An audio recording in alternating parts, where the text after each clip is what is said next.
I got the cash in the bag, stadium packed. Born a rock star in this life, gon' live it up on the attack. Baby, I'm bad, I just wanna get caught up in this life. I'm crazy, I'm mad, doing no cap. Only God wants you, better go live it up. Cash in the bag, stadium packed. Baby, I'm bad, yeah. Baby, I'm bad.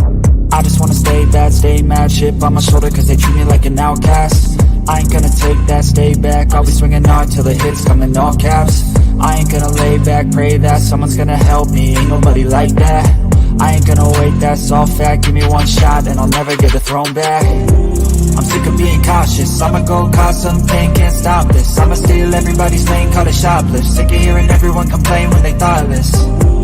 Taste the pain, it's like candy canes. It makes me go change into a better frame, into a better name. Society's insane, we all live for fame, yeah. Cash in the bag, stadium packed. Born a rock star in this life, gon' live it up on the attack. Baby, I'm bad, I just wanna get caught up in this life. I'm crazy, I'm mad, do it no cap. Only God wants you, better go live it up. Cash in the bag, stadium packed. Baby, I'm bad, baby, I'm bad. I got the cash in the bag, stadium packed. Born a rock star in this life, gon' live it up. Baby, I'm bad, I just wanna get caught up in this life. I'm crazy, I'm mad, do it no cap. Only God wants you, better go live it up. Cash in the bag, stadium packed. Baby, I'm bad, baby, I'm bad. I got the cash in the bag,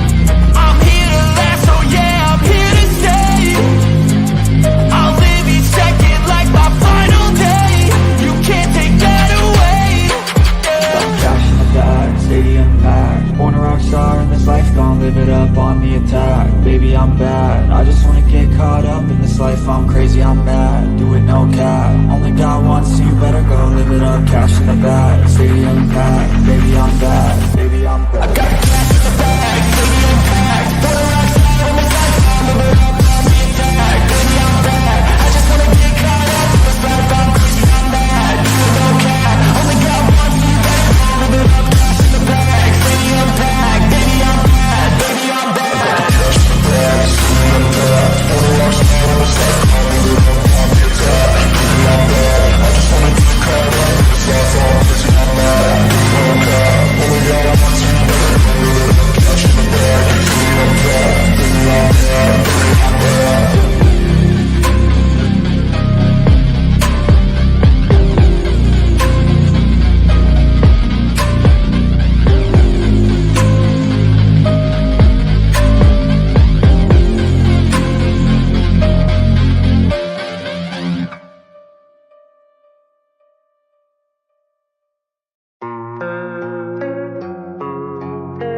I don't really know what comes next. I'm just doing my best, even though I'm so stressed out. Everything just feels like a test that I fail, so depressed when I can't seem to get out. But something deep inside won't let me quit. I swear that I'm inspired by all this shit. Tell me that I can and I won't. That's what guides me the most. Fuck your lies, I'll do what I want. The gas in the back, what was left, never left. She's so bad, hit the bag, the gas in the back, what was left, never left. She's so bad, hit the bag, the gas in the back, what was left, never left. She's so bad, hit the bag, the gas in the back, what was left, never left. She's so bad, hit the bag. I'm inspired by thirst, I'm inspired by worth. I desire your worst, so you can just hide while I work. I ain't tired, you first. I'll write a second, third verse about the lies you go disperse. You never did shit, I know it hurts. Something deep inside won't let me quit. I swear that I'm inspired by all this shit. Tell me that I can and I won't. That's what guides me the most. Fuck your lies, I'll do what I want. The gas in the back, what was left, never left. She's so bad, hit the bag, the gas in the back, what was left, never left. She's so bad, hit the bag, Whole sports all plays. Yeah. Whole sports all plays. All sports, all plays. 365, we're making a plays. You talking the game, get you through the days. We're high in the court, the dime in the lane. Variety topics, living the same. All presentation, sports information. In the airways, taking the nation. All sport, all plays, they working your faces. Grace at the field, so tie the laces. All sports, all plays.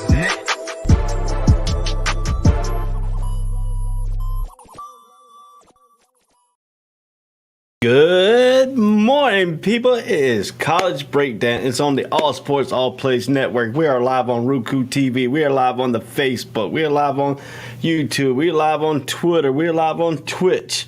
Come and join us today. We're going to break down some college game days, some big games today. We got the Red River Shootout, the Oklahoma versus Texas. We got LSU versus Tennessee down in Death Valley, Baton Rouge, Louisiana today. We got Arkansas versus Mississippi State, South Florida versus number 24, Cincinnati. Yes, we got small school, we got big school, we got a Power 5, we got the non-Power 5. We're all going to break it down here today. My boy Dre's on his way. Hopefully he'll be here in a few minutes. We're getting everything started. I got my Tar Heel shirt on. It's kind of going in and out because it's blue. Yeah, you know, that's all right. But it's there. You can see a little bit of blue in there in the contrast and stuff. So we'll get that taken care of today. Also this month, let's go ahead and say what it is. It's the Breast Cancer Awareness Month. Here you see the pink. We're putting it up here today. Let's take people. If you got people in your lives that have breast cancer, let's keep the prayers out. Hopefully we can fight this terrible disease and we can get some people cured and support the Jimmy V Foundation. You know, they're the big support for the cancer. The Tom Coughlin Fund here in Jacksonville does a lot for kids who has pediatric cancer. So this is a terrible disease that hits our kids. This disease is not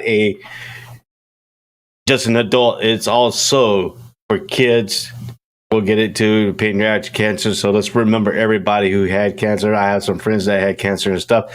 And I'm going to go ahead and bring my boy who's got the Gatorade outfits on, who is the everybody's prime time. And he's also Mr. Khaki Pants' favorite fan, Mr. Dre Montez. How you doing, brother?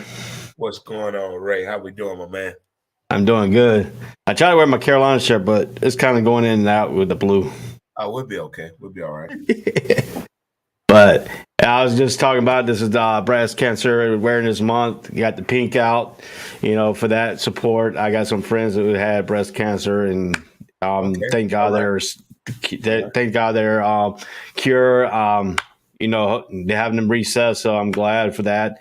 So it also, cancer doesn't just hit adults, it hits the kids too, pediatric cancer. Tom Coughlin has the J Fund here in Jacksonville, is home out of here, but they do a lot of stuff nationally. The Jimmy V Foundation, the Jimmy V Fund, they do a lot of stuff for cancers and stuff like that. So let's give out the big support for them too. Well said, my man. Well said. Well said. Yeah, and if everybody doesn't know, I am a Tar Heel fan. Yes, I did just mention the J Fund, the Jimmy V Foundation. I don't trash talk people's outside organizations where they're helping people, because I do the Cup of Love here for the homeless people here in Jacksonville. I help out with the that I just gave all my clothes. I lost all my weight. I gave all my big clothes to that organization so they can clothe some of the homeless people. So, you know, give a big out for the Cup of Love here in Jacksonville too. So, good job, man. That's awesome. So, man, how you been doing, Dre? I tell you what, Ray, this has been a tough 18 hours, I guess, and 13 hours. You know, we got playoff baseball here in St. Louis, and we lost a baseball game yesterday that no one can figure out. We don't know what happened. So our Friday night does not go like everybody else Friday night went at all. Our Friday night ended at 5:30 yesterday. Like, it was over. People didn't know what to do. It was people didn't know how to talk to each other at 6 o'clock, and people didn't get the memo to wear red shirts. The whole damn town had one job: wear a red shirt to the game. You had people wearing white jerseys, gray ones, blue ones, blue hockey jerseys with the Cardinal logo. What is going on? We had one job. Wear So the red shirt today to the game. yeah, I kind of figured that too. And then also, I'm a Atlanta Braves fan, so the Mets fans were trashing the Braves fans, talking about their co-champions, and then and then they get blown out by the Padres. I'm with Jerry Seinfeld. Ever since that trumpet came into play, the Mets hadn't done shit. They blew a 10.5 game lead in 2 weeks. Hey, it was so funny about it is this is the second year they were leading at the All-Star break, and after the All-Star break, Braves came back and won. Look, we're in love with something that we cannot control, people. It's called sports. What Ray and I talk about today, we have no control over this. We are passionate about something that we have no control over. So it's up to us to do our best job in part to support these entities. Ray is wearing his Carolina blue. I'm wearing my orange and blue. Yesterday, we should have been wearing cardinal red. That's all I'm saying. People, do your part. I also carry my team everywhere I go. This lady wearing all black said, I wore my red underwear. That's not the point, lady. You missed. You can't see that. We need to see the red. Not just you. Not just you. But anyway, so we got playoff baseball. We got the wild card series. We got the St. Louis Cardinals. They had a party before the game because they got that big party place outside the stadium, and then they go inside the stadium, and then they can't come back out and party after the game. So same thing. But anyway, let's get some stuff here. So other than that, playoff baseball. Anything else happened to you during the week? The Denver Broncos look like total crap Thursday night. In case anyone was wondering. That's the coach's fault. I told you at the beginning of the year, there are 4 things I told you about that are coming to be true before football season started. I told you there are 4 things going on right now that are coming true. Coming true. That's all I'm saying. And if you ain't noticed, that little screen is now pink also. I made it pink too. So, we got what? all over the way. So we're going pink today, y'all. We're going pink. Let's get down to the hand here. Let's get some of the formalities off. You can see there. You can watch us on all these platforms here. We come on every morning at 9 a.m. Dre shows up with his Gator outfit. I show up sometime with my All Sports All Play shirt or my team shirt. Today I decided to wear my team shirt, but it's the blue. The blue's kind of fading in and out, but that's okay. Also, we got the Ace All Sports All Plays ranking. Nothing really changed in our top 5. Still to say the same. We don't do what ESPN does and knock Georgia out because they barely won against Missouri. They still won. It counts as a W. We don't switch it because Alabama's number 2 and they played a little bit better than Georgia did. That's kind of asinine because the team's got to lose that spot. That's the way I look at it. Asinine. That's a great word. Asinine. Love that. Asinine. But you can see all that. And then we also got the Wednesday and Friday night football games up. Nebraska actually won, beat Rutgers 14-13. How? Houston beat Memphis 33-32. How? Colorado State actually beat Nevada 17-14. How?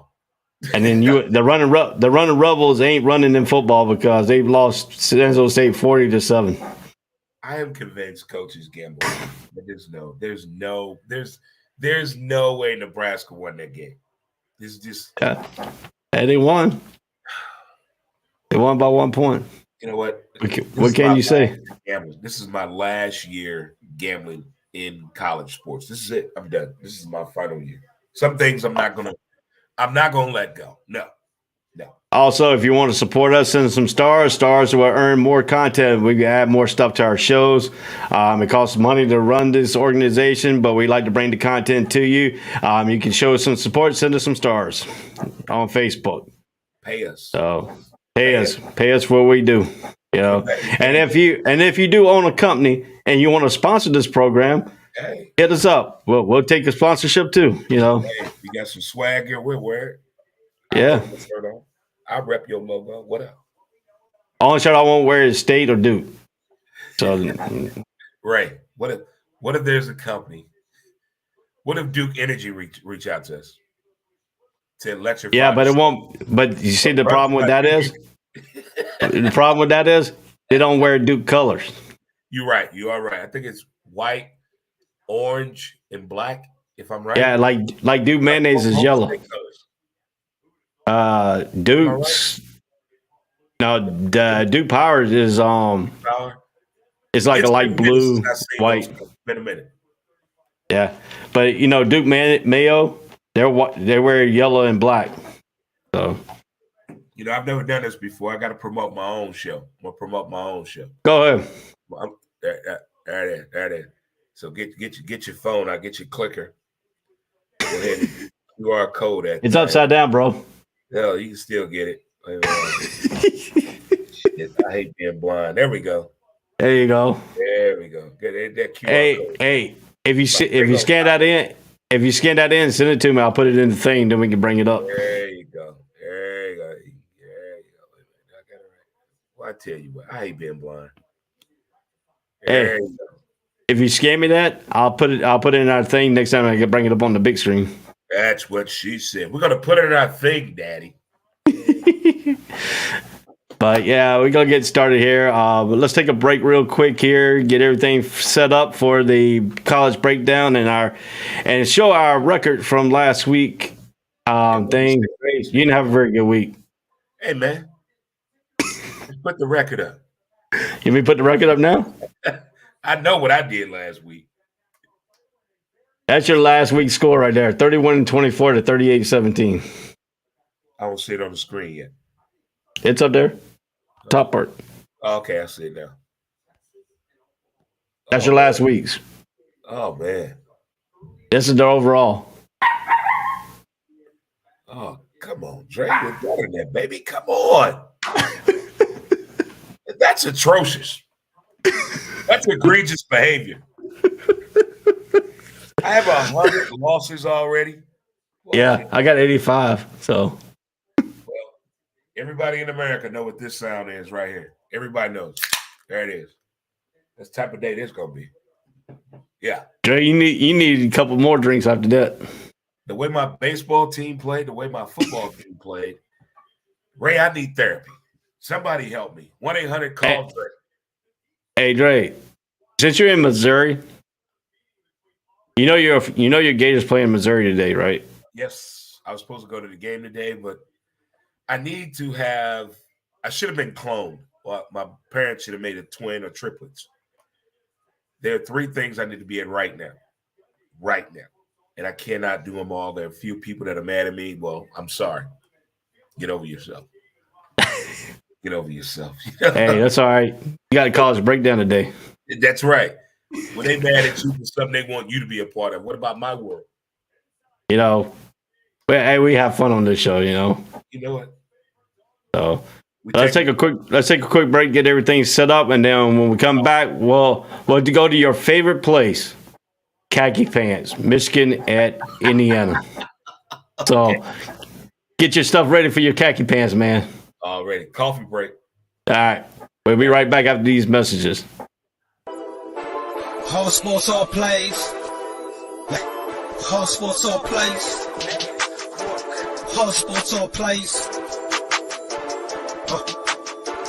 365, we making up plays. We talking the game, get you through the days. We're high in the court, the dime in the lane. Variety topics, living the same. Offensitation, sports information. Hitting the airways, taking the nation. Sport all plays, like working your faces. Grace at the field, so tie the laces.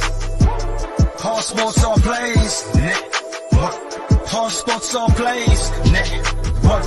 We on top of our game. Whole sports all plays. Whole sports all plays.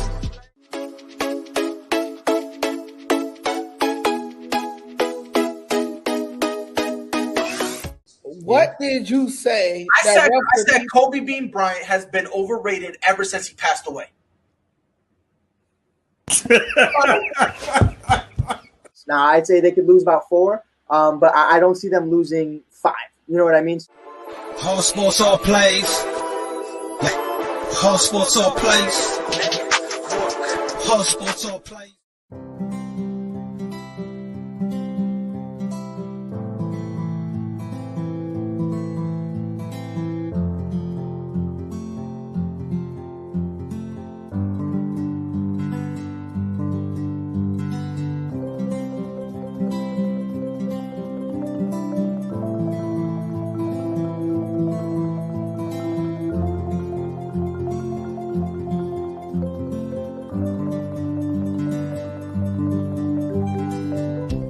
This is the Fox D Streaming Network.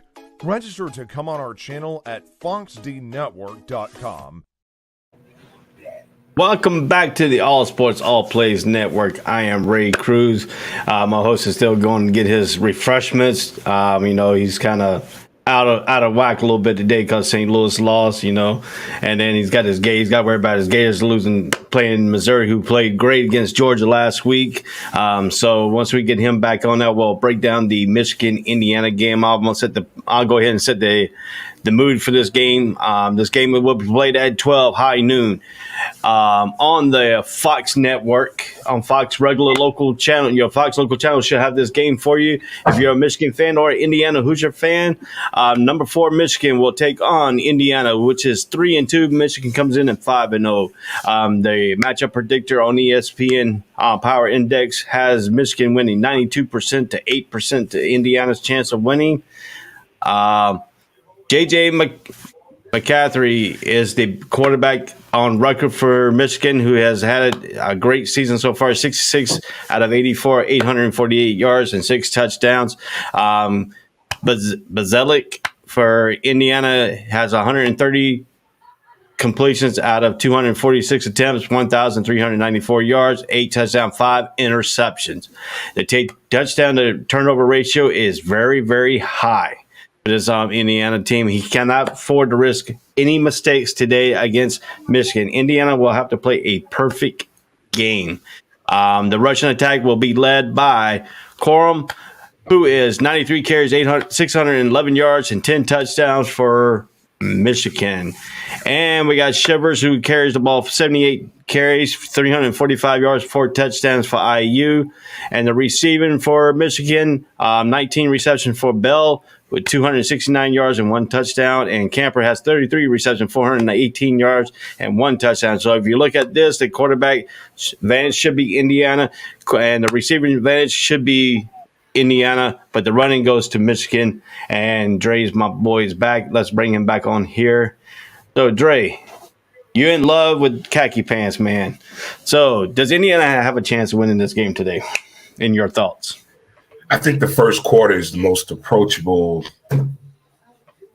way for Indiana to go at Michigan and see what Michigan's bringing out of the bag. But other than that, no. But if Michigan gets involved in their feelings and khaki pants, thinking he can be better than the football gods, it could be a long day for Michigan. But if Michigan goes out and play Michigan football, it's an easy winnable game. But Indiana knows how to sustain the game, control the game, slow it down just a tad in the first quarter. This could be an interesting game leading up to halftime.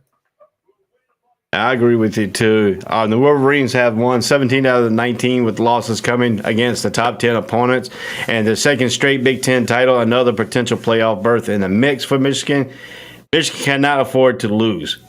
Do you believe in that assumption of that statement right there? See, there are certain schools and universities in college football, a loss just tears the school apart. I'm talking the student body is not interested no more. The boosters are out of there. The players themselves trying to play on Sundays are done. And Michigan is one of those schools because of the hyperbole. Being Michigan, the U, the big shoe, all of that. Everything goes with Michigan, belongs there, and you got the right coach with the right mentality, alumni, proven winner at the NFL level, coaching level. But when he comes back to the school, it must all go together and make sense. And last year, they almost completed the puzzle. Could this be the year? That's the one thing that Michigan is thinking about, the fans and everybody. And October is a hard month. in college football, whether you're the Big 10, the Big 12, the SEC. This is a very hard month. Yes, it is. And then, meanwhile, Indiana hopes to regain some momentum after losing 2 straight. A second victory over Michigan in 3 years certainly could do the trick. Can the Hoosiers pull out the magic against Jim Harbaugh today? I mean, it's a winnable situation, but if reality comes into play, you have the first quarter to make a dent in this game, Indiana. You have the first quarter. If Indiana can control the ball and make a statement on defense, this can be a long afternoon for Michigan. Yeah, and if you look at it too, it's Michigan running back Blake Corum versus Indiana run defense. The junior has emerged as one of the nation's top running backs in the nation. He's averaging 122.2 yards per game, 6.6 yards to carry, and leads the nation with 10 rushing touchdowns. This week, he faces a defense that plays better than the numbers suggest. Yes, the Hoosiers are allowing 142.6 yards of rushing per game, but they're also yielding only 3.3 yards per carry. Can the Indiana run defense really stop the momentum of Blake Corum right now? I mean, that should not be the goal. They should have their own game plan. Don't look at the yards per game that he's getting or the yards per carry. Just go ahead and have a game plan. If you get too far ahead of the curve, the game will take an unfamiliar turn to you. Next thing you know, you're giving up 450 yards rushing on offense. That's all. And the players to watch out for Michigan's defensive end, Mike Morris, who is replacing Adrian Hutchinson, who went to the NFL. Morris has enjoyed a breakout season with 4 sacks, 6 tackles for the loss in 5 games. His late sack at Iowa helped the Wolverines preserve their first road win of the season, and he could produce even a stronger number against Indiana in its consistency. But the player to watch for Indiana is going to test Michigan's corners is wide receiver Cam Camper. The Hoosiers' top pass catchers missed last week's game with an illness, but they left the junior college for Indiana to compete in the high-profile contest. He has 33 receptions for 418 yards. Can the Michigan corners slow down Cam Camper? I think so, because Michigan is looking at this game as a matchup where they know each other. And again, Michigan cannot outthink themselves. I mean, this is a big month for Michigan football. They must finish October undefeated. They must, in order to be in the conversation down the road. Yeah, and if you look at that, Michigan is seeking its first back-to-back 6-0 start since 1976 and 77 season. But Indiana has only won 2 games in the series since 1968. There are 2-19 all times in this series at Memorial Stadium. One Michigan loss came in last trip to Bloomington, 38-21 in 2020 was the COVID year, ending a 24-game series winning streak. Can Michigan avoid what they did in 2020 when they come in here today at Indiana? Michigan needs to come in here and dominate the game. This is not Michigan of the past. It's not Michigan of the future. This is Michigan football today. Control the game. But that first quarter is key for Indiana attacking Michigan, and Michigan understand what Indiana's going to bring there. You have to be prepared. Don't get caught off guard. Yeah, and then if you look at this too, former Michigan offensive lineman Zach Carper makes his first start at left guard last week at Nebraska. He transferred to Indiana in January of 2021. Michigan has outscored its opponents 133-13 in the first half of this season. The 14 penalties called against the Wolverines are the fewest in FBS. 3 of Indiana's next 5 opponents are ranked teams. So what does the quarterback for Michigan, J.J. McCarthy, has to lead the team? Does he have to force not even turnovers? Because he hasn't thrown an interception yet. He has over 6 touchdowns, no interceptions so far this season. Right. Minimize the mistakes. That's everybody college football goal of controlling the helm at quarterback today. Minimize the mistakes. Take advantage of the opportunities. Don't overdo it. Don't overthink it, which everybody does. This is the day and the weekend to make a name for yourself when you're trying to be in New York, meaning the Heisman Trophy presentation. This is the weekend to make that statement game, to put your foot in there, but as well, understand the game plan, understand the task at hand. Don't overthink the philosophy. Don't do it, kids. Don't do it. And then Hoosiers quarterback Connor Bazelak has thrown one touchdown pass in all 5 games this season. He is a transfer into the program from Missouri. So you should know a little bit about him in that Missouri area. That he played at Missouri last year. So I didn't go to high school with his parents, so I don't know him. And that's the thing here in Missouri. What's high school you go to? I don't know his parents at all. Don't know his parents. But if he came out of the Mizzou program, when kids transfer, people thinking they're wimping out, they're afraid of competition. That's not how I look at it. I think these kids are using a transfer portal as an opportunity to utilize their skill set.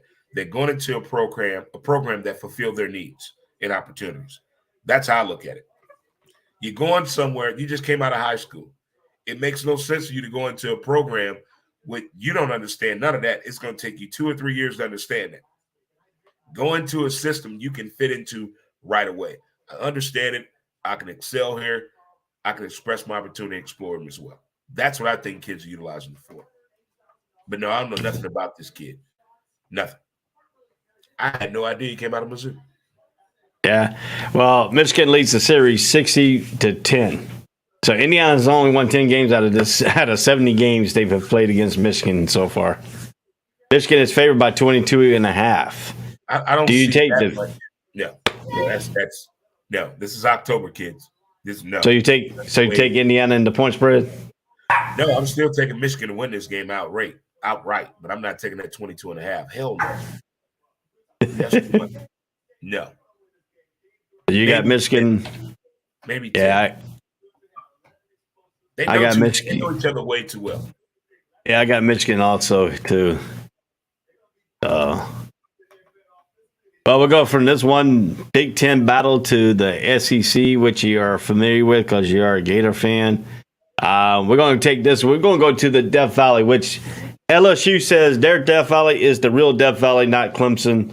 But number 8, Tennessee goes in to LSU, number 25 LSU today at 12 o'clock. This game is on ESPN. Tennessee is favored by 3 points in this ball game. What do you see out of this ball game here today? Whoa. For one, ever since LSU took the self-imposed penalty, and ever since I realized who was on Tennessee, my thoughts have changed, my views have changed, and the way Tennessee beat the hell out of Florida. Tennessee is not – this is not the Philip Fulmer team. This is not the T. Martin team. It's definitely not the Peyton Manning team. This is a different football team. I mean, they got swag. They got bark. They have the fan base. They always had the fan base. This Tennessee team is different this year. Different. And today will be the day to understand if they really mean that shit. Today is that day. So, you got Josh Heupel, who came out of UCLA, but he played quarterback at Oklahoma. Did this Tennessee team favor that year of Heupel when he played at Oklahoma and built and Stoops' offense? No, I think this is Josh Heupel seeing what he experienced as a college football player and realizing the coach giving him something that he truly understood. This is like what I want to call the Obi-Wan connect. He's Obi-Wan Kenobi in this motherfucker right now with this team. He is realizing what he had in college through his own player right now. Tennessee got their swag right now. They have that swag right now. They really do. Yeah. And I'm not a Tennessee fan at all, as you can tell. So this is burning my soul talking positive about this team outside of women's college basketball. You kind of remind me of when I have to talk about Duke or NC State, but we do get biased info here. We don't pressurize with our team. We do give you information about teams that are on the schedule. Right. Even though we wear our team colors, we are biased people here. We talk about teams like they're in the game, and we break them down perfectly. But if you look at the ESPN Power Index, 41.7% for Tennessee, 58.3% for LSU. It's a tough matchup, but here's what I'm thinking. LSU know with the self-imposed penalty, Let's just go out here and look pretty for the kids. Let them come to our school next year. This year's not that important, but next year we're going to mean business. Then you got the other side. Let's go out here and dominate. Let's destroy LSU. We have the talent. We have the artillery. Let's go. And we have the fan support. This could if you look at this game, Hendon Hooker is 81 out of 113 for 1,193 yards, 8 touchdowns, no interceptions. Jay Daniels comes in at 89 out of 133 attempts for 915 yards, 6 touchdowns, no interception. But J.D. Daniels also leads the LSU team in rushing yards, 60 carries for 321 yards and 3 touchdowns. So he is a double trouble. How does Tennessee's defense have to keep him in the box? I love not that let name. him, I love that name, Hendon Hooker. That's up there with the basketball player, Ho You Fat. Yeah. Look, Tennessee has all the swag, man. But if they start listening to the outside voices, here come the unsportsmanlike conduct, 2-player ejections in a team fight. Tennessee must control their emotions in this game. If they don't, trust me, the first half is key in this game. The first half is key. Not quarter, but half. Yeah. Do you agree with this? The batting line for the over and under is 64.5. Is this going to be a high-scoring game? I'm going under, but yeah. Because if you look at the points, Tennessee's averaging 48.5 a game. LSU's averaging 35.6 a game. But the teams are not giving up. But Tennessee's giving up only 19 points. LSU's only giving up 14 points a game right now. They both have overly aggressive defensive attacks and schemes. There are a lot of penalties, a lot of ill-advised moves where players thinking they know better than the coach. And the emotions run high in the SEC, better than any other conference. So this game could get out of hand with the penalties call, ill-advised moves, but coach going to tell you what to do. I think the second half is going to really tell the story of the game, but the first half is where I think things will get lost. Yeah, if you look at it, both teams coming in the last 5 on a hot win streak. You know, they have won their last, the last 4 games they have won. And both teams are coming in very hot. LSU did have a good game against Auburn. They won that game 21-17 last week. We know about Tennessee last week, won 38-33 over Florida. So up in Knoxville, but they're going into Death Valley. This is a different animal. This is a different arena. This is the crowd on top of you. This is what, over 100,000 people on top of you. You got Mike the Lion right there in his lion cage when you come out, and then they put it right by the visiting team where the visiting team come out. So you got to see that. That's an intimidation problem. We know what is.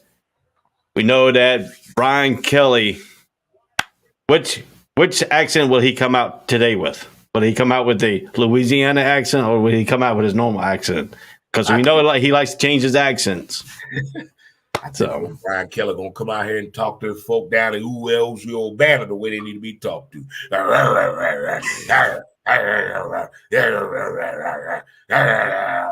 Tigers. That sound like Waterboy. That sound like they're doing the Waterboy. Ed Ogeron. And Waterboy coach.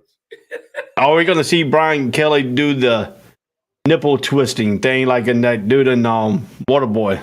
You got to purr with the kidding, daddy.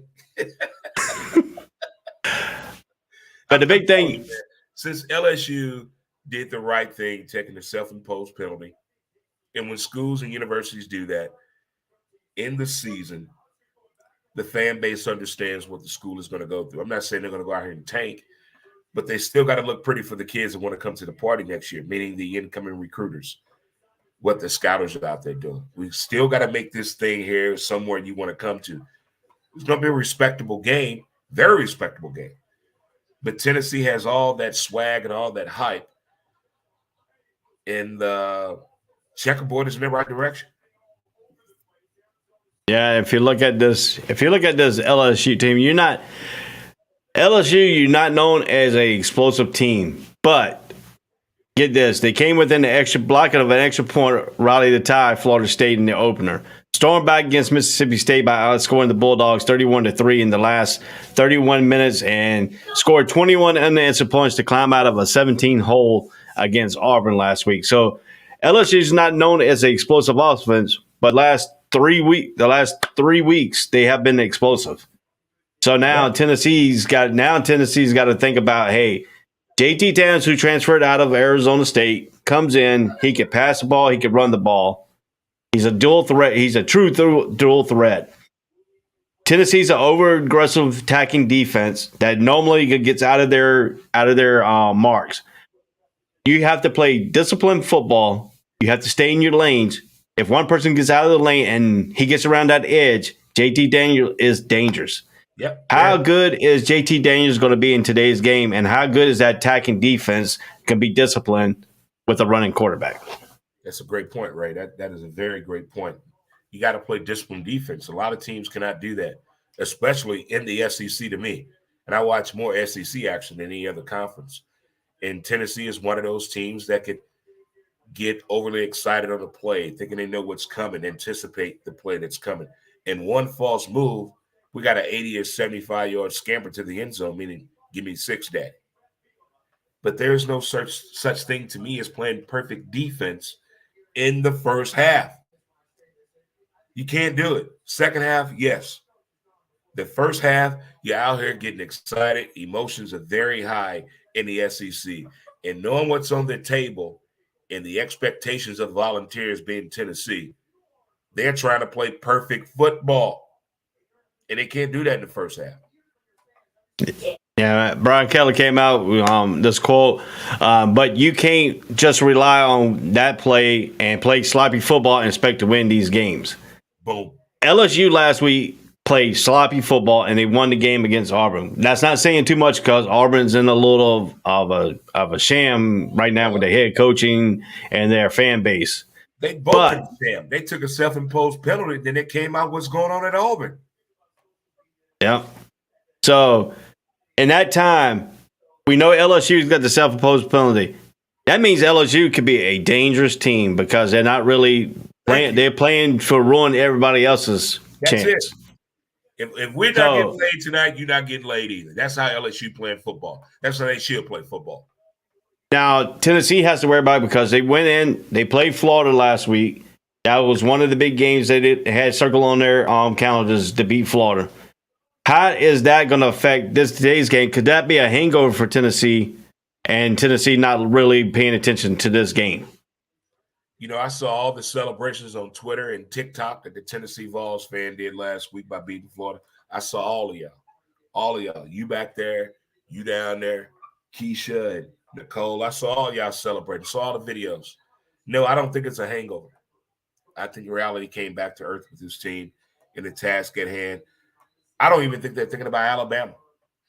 I think Tennessee is really and seriously taking this game by game, week by week. As long as they keep that mentality and keep that on the board, this could be a bigger season than the year that T. Martin was there. That's all I'm going to say. Yeah, and Josh Heupel also warned his players this week. Players against resting on early lead they might get against LSU. Also, he stated that the way they play and compete, no matter what the scoreboard looks like, you have to be prepared for their best for 60 minutes. And he continued on to win to say, you can see that from week one all the way through this past week of LSU. So Josh Heupel has now warned his team they have to play a complete 60-minute football game. Can Tennessee do that? Yes. They proved me the last 2 weeks. Like, I really did not pay attention to Tennessee until last week when they played my FLA Gators, being Florida.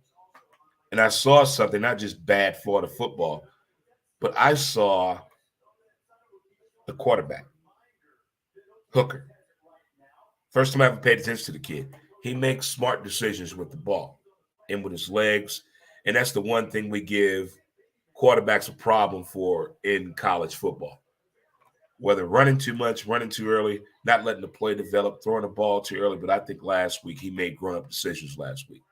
He knew he shouldn't have went to the club at 1 o'clock in the morning. He kept his ass at home. So that's the thing. As long as they play mature football and understand what's going on and the expectations of this school, it becomes real easy to manage the game from that perspective. But when you're in the moment, you can lose it at the same time. They want to please the people. Don't do what we want you to do. Do what the team is capable of doing today. Yeah.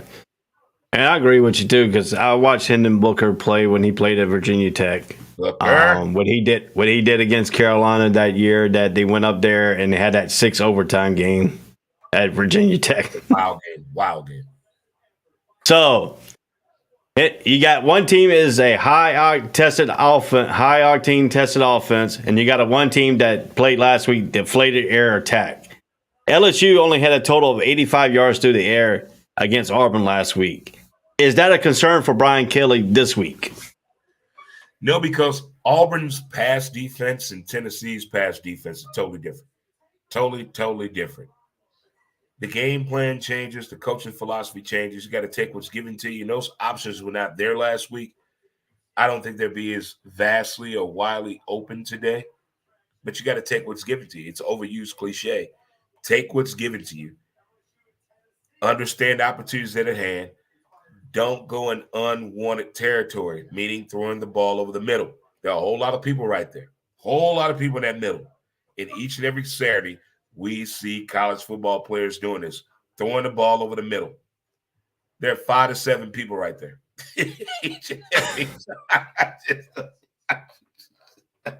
Now, Brian Kelly is a concern, but he did practice this week. Is Jaden Daniels passed for 80 yards, but he did leave the game against Auburn with knee soreness. Is that going to be a concern today for him? No, because I think that the field is totally different. I think the field conditions are totally different. But again, this is a month. October is a crucial month in the SEC. Nobody wants to lose in October in the SEC.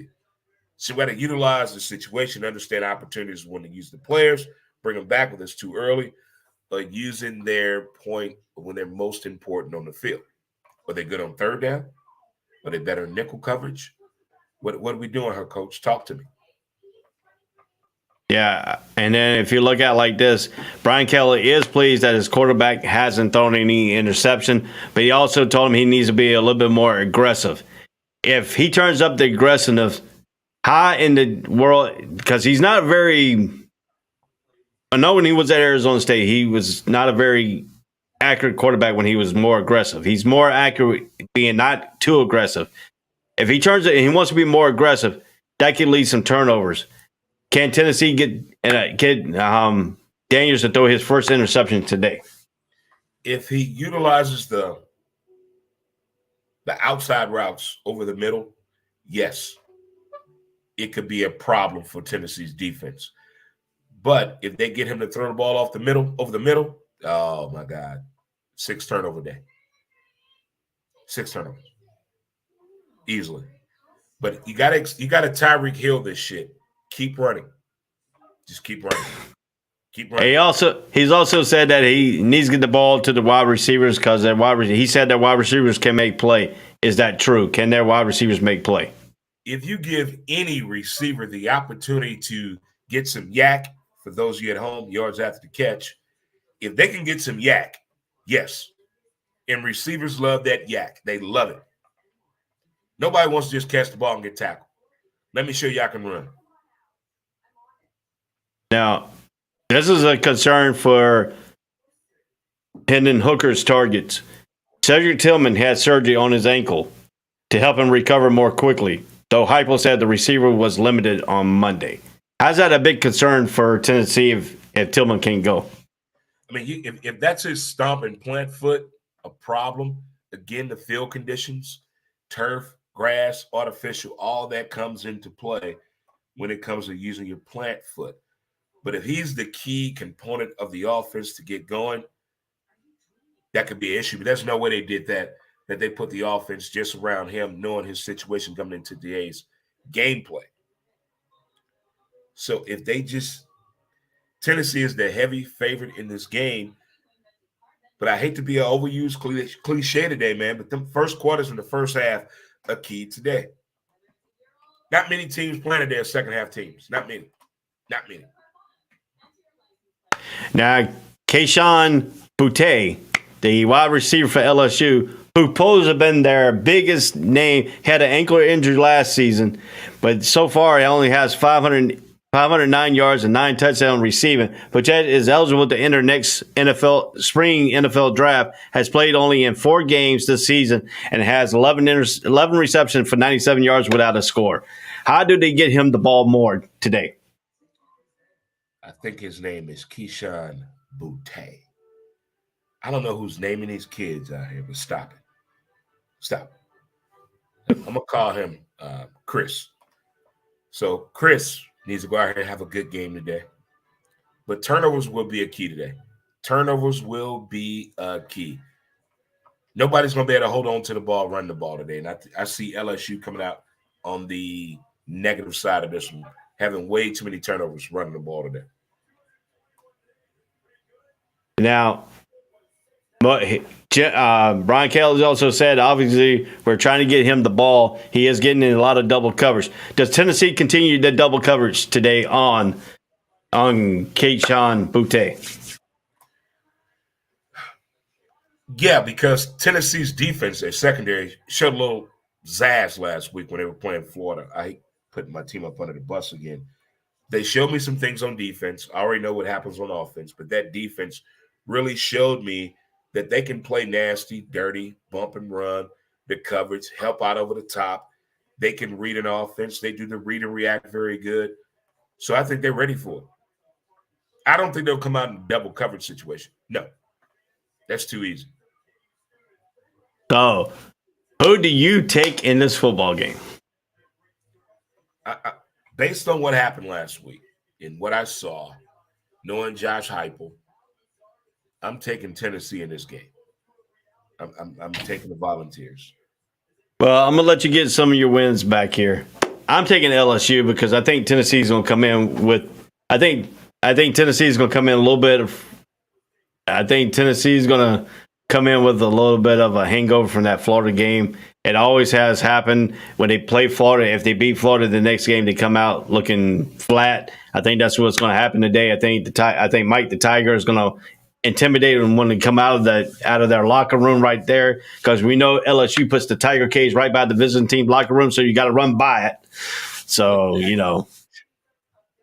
so I think the mistake of the Death Valley, which if you ask Clemson fans, Clemson said they are the real original Death Valley, not LSU. But if you ask Jim Cross, LSU Death Valley is the original Death Valley. So I think the mistake of playing in this Death Valley is going to take Heupel, and I think Tennessee is looking to lose one game at least, and this could happen today.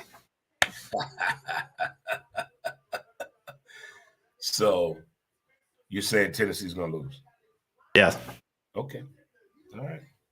I think they come in from a hangover from that Florida win, that Florida when they beat Florida. Mm-hmm. You done said Florida 17 times in this whole. That's all right. Okay. We done with Florida and Tennessee, right? Yeah, we done with the Florida Tennessee. Yeah, we're done with them. It's 18. But we got a little ways to go. I only see your team playing today, there.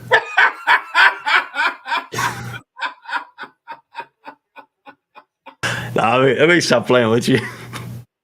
I gotta give you some. I don't even see your team playing today. I had to rank teams up there, so I had to bring the non-ranked teams up to see if your team is actually playing. Past 72 hours, the Broncos, the Cardinals. I tell you, man, you're just having a rough sports week. That's why I'm going to the game tonight. I have to go to the game tonight now. I have to go to the game. Oh, they are. They're playing Missouri. We're getting to them here shortly. Yeah. They play at noon, so we're getting there. Mhm. Right now, we're going to take a look at the basketball school, which is now turning into a number 19 ranked team in Kansas, going up against the number 17 TCU, who slaughtered Oklahoma last week. I'm not talking about just winning the football game. I'm talking about a slaughter. They turned over the chuck wagon, basically.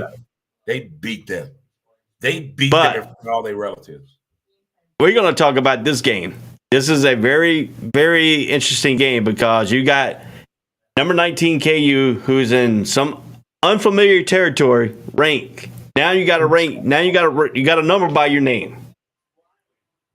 Does that change their philosophy when they go up against TCU? I don't think so, because I would preach this to the kids. We have nothing to lose. We're not supposed to be here. We're in conversations that we don't deserve to be in. Whether we lose or win, we're still going to be talked about. So let's continue to do what we've been doing.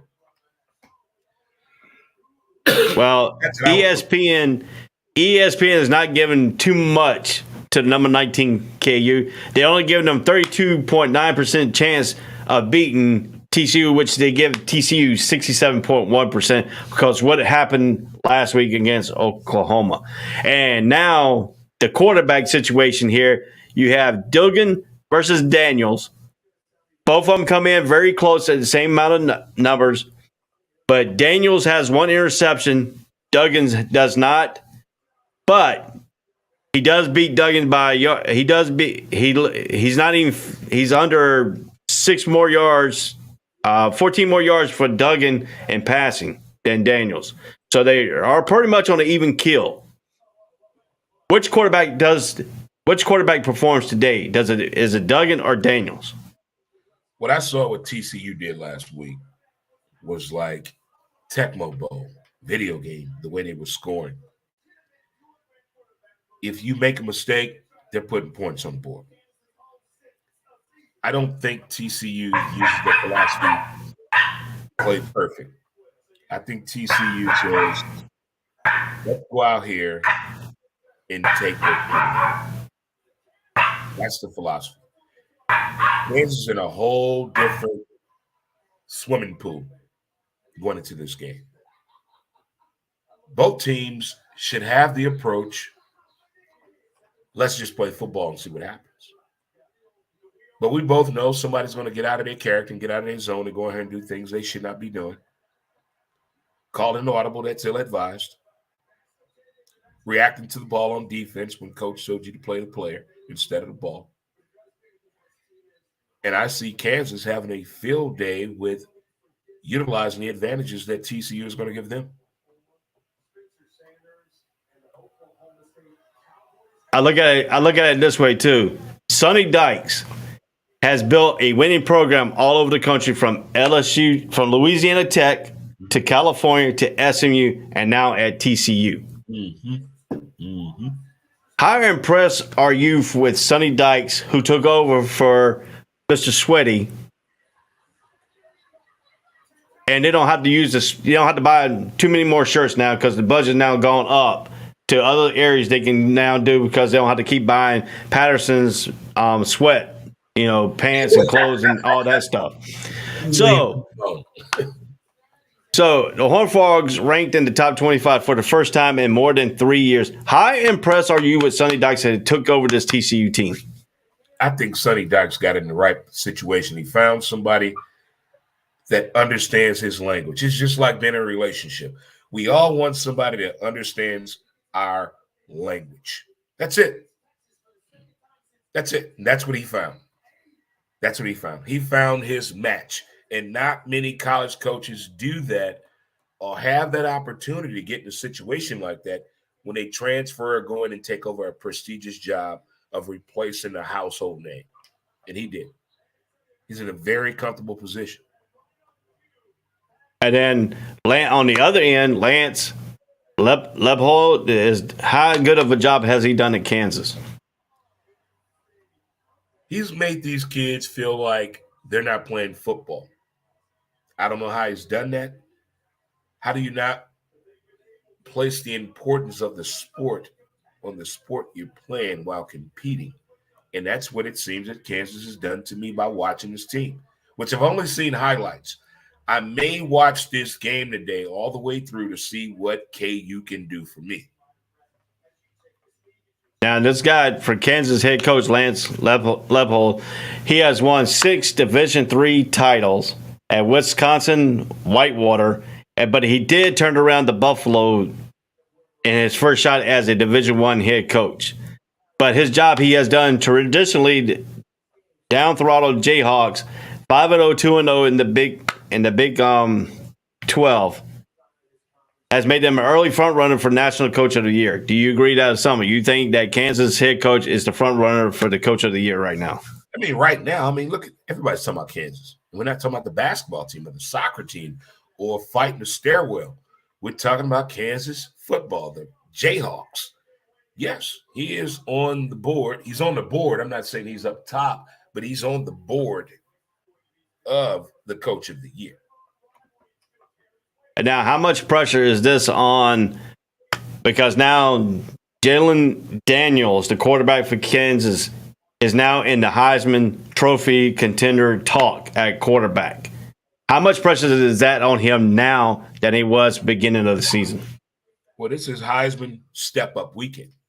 This is the weekend to make a name for yourself. This is the weekend to put your foot in the grass and plant, run, post up, do what you have to do. I don't think the pressure is on, but I think someone's going to whisper in his ear, hey, there's no name on the board, so put your name on the board today. And like we said, this is not a Kansas Jayhawk basketball team we're talking about. This is the actual football team. We know that Kansas is one of the blue bloods in basketball, not in football. We know Carolina's one of the blue bloods in basketball, not football. We know Duke's the same way. We know all this. But these basketball schools right now are playing football caliber games right now. Yeah. But Kansas right now leading the way because they beat Duke, at Kansas. Yeah. But Duke, we don't know the filler is out on Duke right now because Mike Elks, the Texas A&M defensive coordinator, has come in and put his foot into Duke right now. But right now, Kansas out of this school, is Kansas going to finish higher than any other basketball schools that are playing great football right now? I think Kansas is in a situation to erase that theory, that thought, even that connection. If Kansas beats TCU today, and of all the teams they played this year, this would be the most highly recognizable win in October in KU football history to me by beating TCU. This game is very high on the board. It's in bold type on the schedule. They knew what they had to do this week in practice. The coaching staff knows they got to bring their A game, as well as the players and the student body. Kansas could really be the topic of discussion later on today after this game. And now we look at it this way, too. TCU linebacker Marcel Brooks, who missed 8 weeks when he got hurt midway through fall camp. Instead, he was back last week. Big boost for them last week against the Sooners. Now he is back with the Horned Frogs and the nation's number 12 scoring offense. So you got the defense and Marcel Brooks back, who made a big impact last week. And now you look at Kansas. Kansas will be without the running back Daniel Hishaw for the foreseeable future after he was carted off with a lower body injury. How does that affect Kansas now with the running back situation? Because Hinshaw was very good at what he was doing. He was a good spell person. He was carted off. They don't know if he's coming back anytime this season. Now you got to look. Now that means Devon Nell and Savon Morris will have to carry the load for the Jayhawks. Next man up, they're ready. As fast as they rotate in and out on plays, the execution on offense that I've seen in the highlights. Again, I haven't seen KU play a complete game, but I will check this game out today. What I've seen, their rotation on offense, how the next guy up is ready. This is a Mama, I'm on TV moment today. Mama, I'm on TV. There we go. Now, if you look at, like we said, we compared the quarterbacks. Max Duggan for TCU leads the nation in passing efficiency, throwing for 997 yards and 11 touchdowns without a pick. So he's leading the nation in a passing efficiency. How does Kansas corners stop the wide receiver and the quarterback from not making these big, high completions that they have made against Oklahoma last week? So, out of these two teams today, TCU and KU playing today, TCU is going to come out and try to play and prove their football school. They're going to try to prove to KU, you're not ready for this action. So they're going to come out as the aggressor in this, TCU is. And I would let that play into the hands of KU. I think this game is going to go a different way than anybody in the country is thinking.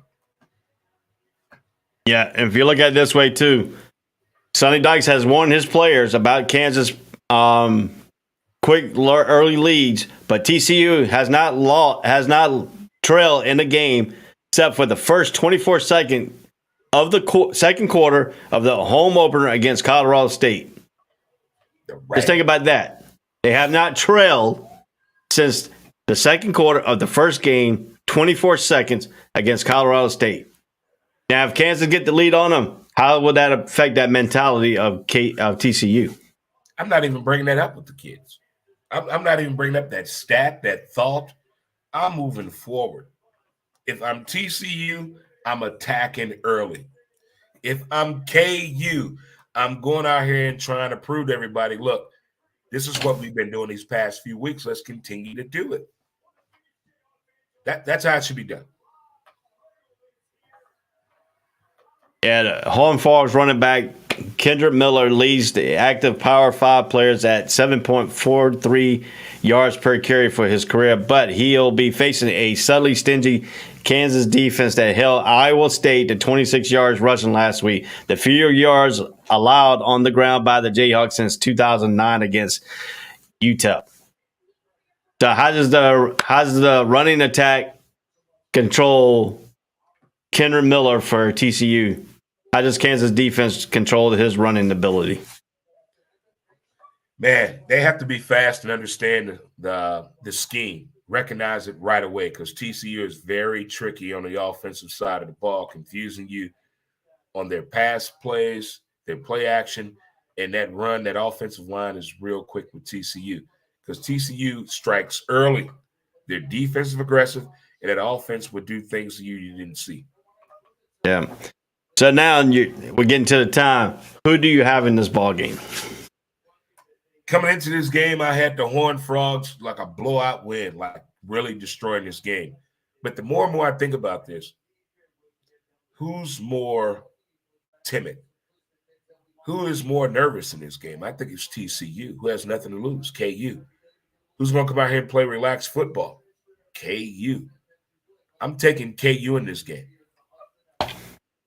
I got TCU. What they did against Oklahoma, I think that's going to carry over in this ball game. I think if TCU gets the lead first, I think TCU will not give up the lead. I think they're just going to keep that streak going on from what they did in the first game all the way up to now, and not trailing but 24 seconds.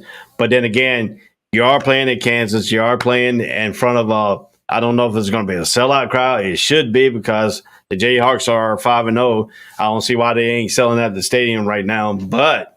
What is game? Where's this game being played at? It's in Lawrence, Kansas. Oh, everybody's at Walmart, Church's Chicken. That's why. So I think number 17 holds serve. I think they beat. I think it's going to be a close game, but I think TCU wins it by 7 points. Okay, I got KU winning this game by 3. By field goal? Yeah, very close game. Overtime? No. Not at all. Just KU. I don't know why I'm picking this team to win today, because TCU should destroy them 55-18. But I see KU just doing something crazy and winning this game 27-24. All right, so we're gonna go ahead. Arkansas versus number 23 Mississippi State. Who you have winning that ball game? Give me Arkansas over Mississippi State. I'm gonna take Mississippi State in this one. They're playing in Starksville. I think Mike Leach has got that team rolling. I think Rodgers has got that quarterback position solid. I think he's just running that offense to a perfection. So. Mike Leach's famous quote, I will prove to you I'm your father, brother, grandfather, and uncle. Well, this takes us down to the number. I'm going to say it for the 18th time. This is Missouri versus Florida. Let's talk about your team a little bit here. Let's talk about your quarterback play. How does your quarterback looking right now from the game that he looked atrocious against Kentucky? What quarterback now? Your quarterback, Richardson. Well, I don't think it's more on – I think the inability to read a defensive scheme is the problem. I think the initiative to check off plays is the problem. I think the fact he has no idea what he's doing is a problem. He's not a quarterback ready for the college football level because he can't read a defensive scheme. He keeps the same play in order when he can't understand the defense. You cannot be a quarterback. I'm going to say this one more time. You cannot be a quarterback if you cannot read a defensive scheme. And that is the biggest problem with Florida. Great quarterback skill, but you have to be able to do the whole package. You got to be able to read, react, adjust. And he's not doing that at all. Just because you can read don't mean you can comprehend. And that's what's going on with Anthony Richardson and the Florida football team. I need a quarterback that can read a defense, understand the whole situation. I don't need a one-sided quarterback. No. Just because your girl got a fat ass don't mean she's a good woman. What's she bringing to the table? What else coming to the table? And that's where we're at right now. We're playing awful football. We're a one-sided team. Now, if you look at this too, either Missouri or Florida will get their first conference victory today. That's sad. That's awful. I've had a bad week in sports. I need some type of excitement today. And this is what I get today. That bullshit Thursday, what happened last night, and today I get Mizzou in Florida. Come on, America. Help me out. Now, the interesting thing is Missouri is coming off a nail biter against ESPN's number 2, our number 1, Georgia. But does that give you any confidence for your team to play Missouri, or does Missouri get confidence from playing Georgia that tough today? Mizzou has a dominant player in the name of Luther Burden. If Luther Burden is utilized today, he will probably have over 300 yards of total offense today against my Florida football Gators. Both coaches are on another level. I don't even think they're registered, clocked in reality. I didn't see Mizzou coaching do some crazy thing. And my Florida football coaching staff is just, I don't get it. Is he doing this on purpose? We know what happens on Sundays when teams tank. Can you take in collegiate football to get a better player? No. Just awful coaching on both sides. Both of these coaches are horrible. Horrible. Mizzou record does not dictate itself. They have caliber, talent. They should have won 2 more games this year. Our coaching staff at Florida calls the worst plays ever. Don't know the skill set of our players. It's like playing the magnetic fucking football game from back in the day. They have no idea what the player's going to do. They're just putting the ball in their hand. Turn it on.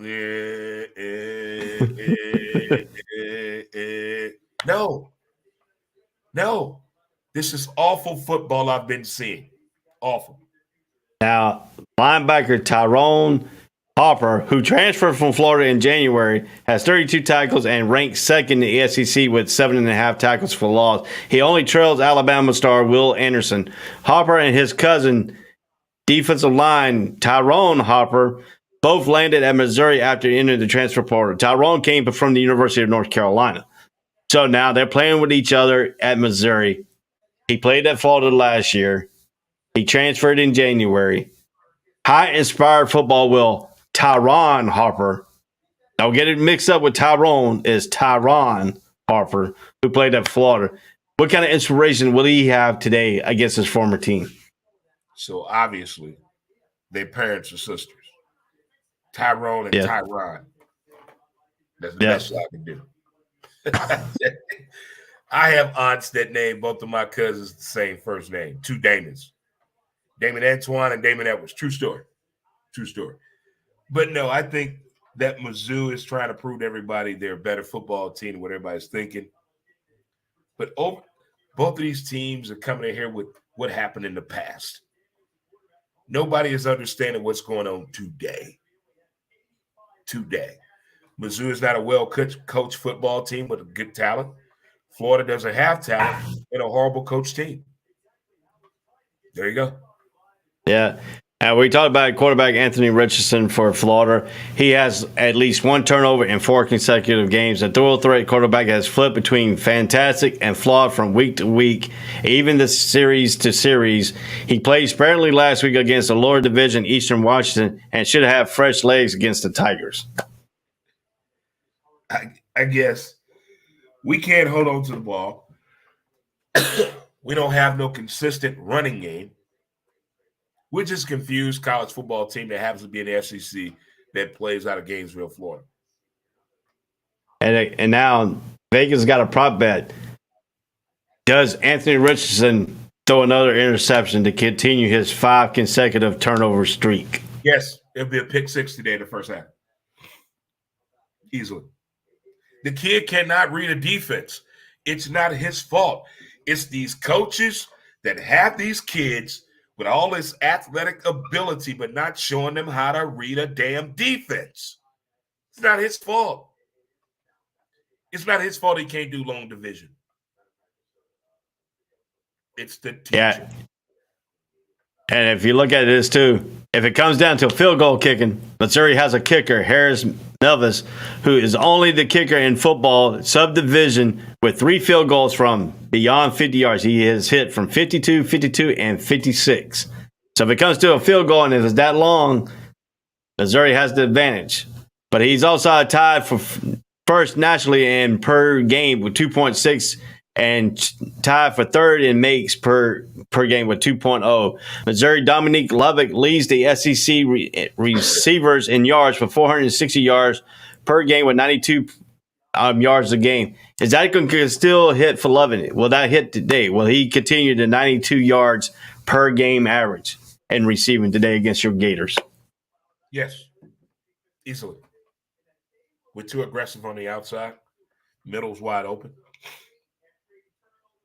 I think this could be a very advantageous day for the Mizzou offense. And then that's where I found that in my notes here. I did a little bit of research on Florida here. You know, Florida's 6-game skid in the SEC play matches the program longest since losing 11 in a row between 1945 and 48. That's how far I had to go back to research this. The Gators also have dropped 6 straight in 1979 between the 2017 and 18 season. Florida has only scored in 428 consecutive games in the NCAA record streak that began in 1988. Is that streak going to continue? Is Florida going to score in this game? We're going to score points. Of course. We're not getting shut out against Mizzou. Come on now, Ray. That's Mizzou still. I live here in this crazy state. That's Mizzou football. They haven't done shit since they ruined Michael Sam's. They haven't done nothing since then. Nothing. That worthless shit Drew Lock ruined my football team. Don't get me started, man. Now, look, Mizzou will beat the shit out of Florida today. Don't get me wrong. Now, my question to you: Are you superstitious? Very. Very. Have you tried to leave the state of Missouri, go to another state, and watch the game at a sports bar to change your luck again for Florida? Stay out of my head. I've done that before. I have done that before. Yeah. I'm very. When it comes to sports, I'm the most superstitious bitch on the planet. Is something wrong with me? I have given up pornography until the Broncos win 3 games in a row. I don't know what I'm going to do today if Florida loses this game. I'm not counting that win last Sunday as a win. That was Ithaca State Community College. Not giving that a win at all. No. I got Mizzou beating the shit out of Florida today. I want Florida to shock me. Shock me today. With all the fingers. Shock me today. Shock me, Florida. Shock me. So you're going in the opposite direction. You're taking Missouri, right? I'm taking Mizzou to beat the shit out of us today. Well, I'm going to go with your team. Yes, I'm going to check my temperature. I'm going with your team. I think Florida's going to come around and win this ball game. I think it's going to be not by Richardson. It's going to be by your running attack. I think they're going to have an extended running attack. I think they are going to hand the ball more times and let the running back win the ball game today, not the quarterback. But Mizzou, on the other hand, wants the quarterback to win the game for Florida. So makes the wrong decisions with the ball. But I think Luther Burden is the X factor for Mizzou today. I got Florida winning by a field goal. Yes, I'm going against the odds. I got Florida winning by a field goal today. I'm going to be a safety. The way Mizzou lost that game. Why do kids do stuff that we try to tell them they've seen this before on TV? Stop doing that. Just get it in the end zone. Get in the end zone. Yeah. My question is, why does running backs and receivers bring the ball out like showboating and then drop it before they cross the goal line? The body gets in the end zone, but the ball don't sometimes. I've seen that a couple times this year. They have friends and girlfriends and baby mama and cousins and best friends and shit. Do something special when you get in the end zone, dog. But I mean, don't get in that end zone. Get in the end zone. Get all the way in there, then let the ball go. Get all the way in there. All the way in there. I hate that. That is the worst form of showboating I've ever seen in my entire life. It's like wearing a gold chain outside of your clothing. Who does that? Showboat. Yeah. That's why you get robbed. Well, when we come back from break, we will be going to the Red River Shootout of Texas versus Oklahoma. We're going to talk about that game. I'll tell you about some person that came into one of our chats and said that this was supposed to be the highest rating get together last year, but it wasn't. 2009 was the highest rated for this shoot. But we are going to talk about Texas and Oklahoma, the situation going on with Oklahoma, and if can Texas come back and win this series here, because they don't. Remember last year, Texas was leading all the way up until Robertson got hurt, and they brought in Williams, who is now at USC. So when we come back from taking a break, this is the College Breakdown. This is Drake. This is Ray on the All Sports All Place Network. We'll be back after these messages. All sports, all plays. All sports, all plays. All sports, all plays. 365, we making a plays. We talking the game, get you through the days. We're high in the court, the dime in the lane. Variety topics living the same. All presentation, sports information. In the airways, taking the nation. All sport, all plays, like working your faces. Grace at the field, so tie the laces. All sports, all plays. All sports, all plays. We on top of our game. All sports, all plays. All sports, all plays.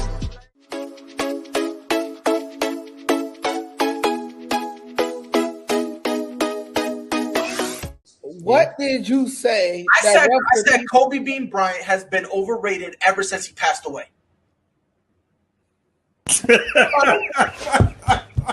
Now, I'd say they could lose about 4, but I don't see them losing 5. You know what I mean? All sports, all plays. All sports, all plays. All sports, all plays.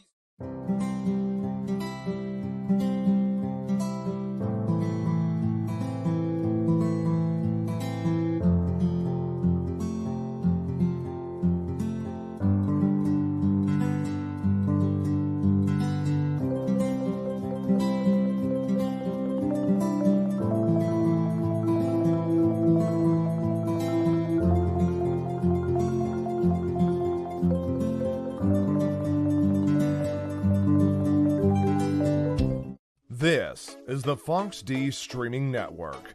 Register to come on our channel at fonxdnetwork.com. Welcome back to the All Sports, All Plays College Breakdown. I am Ray. I'm going to bring my co-host back in here, Dre. We're going to get ready to break down this Texas and Oklahoma game, the Red River Shootout. Is it going to be called the Red River Shootout, or is it just going to be called Red River Dancing?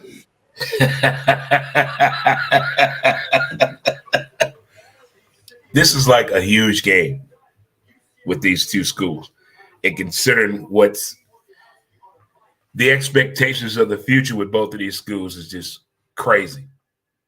It's crazy. The letdown what Texas has been doing this year, the expectations of OU's program is all kind of hype all over the place. But I've never been to this game.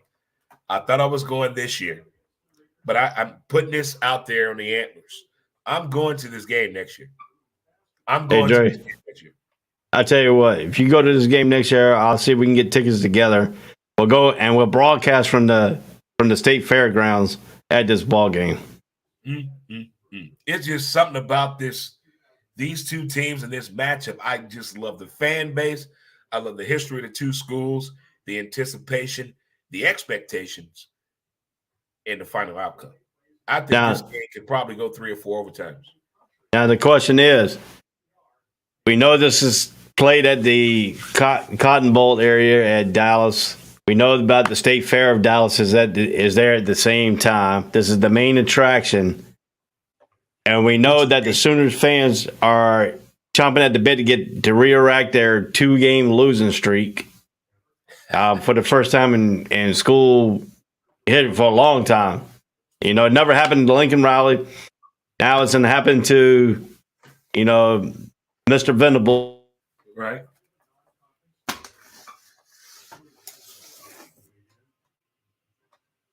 All of that. I think Mr. Venable, who's the most wanted man down there, as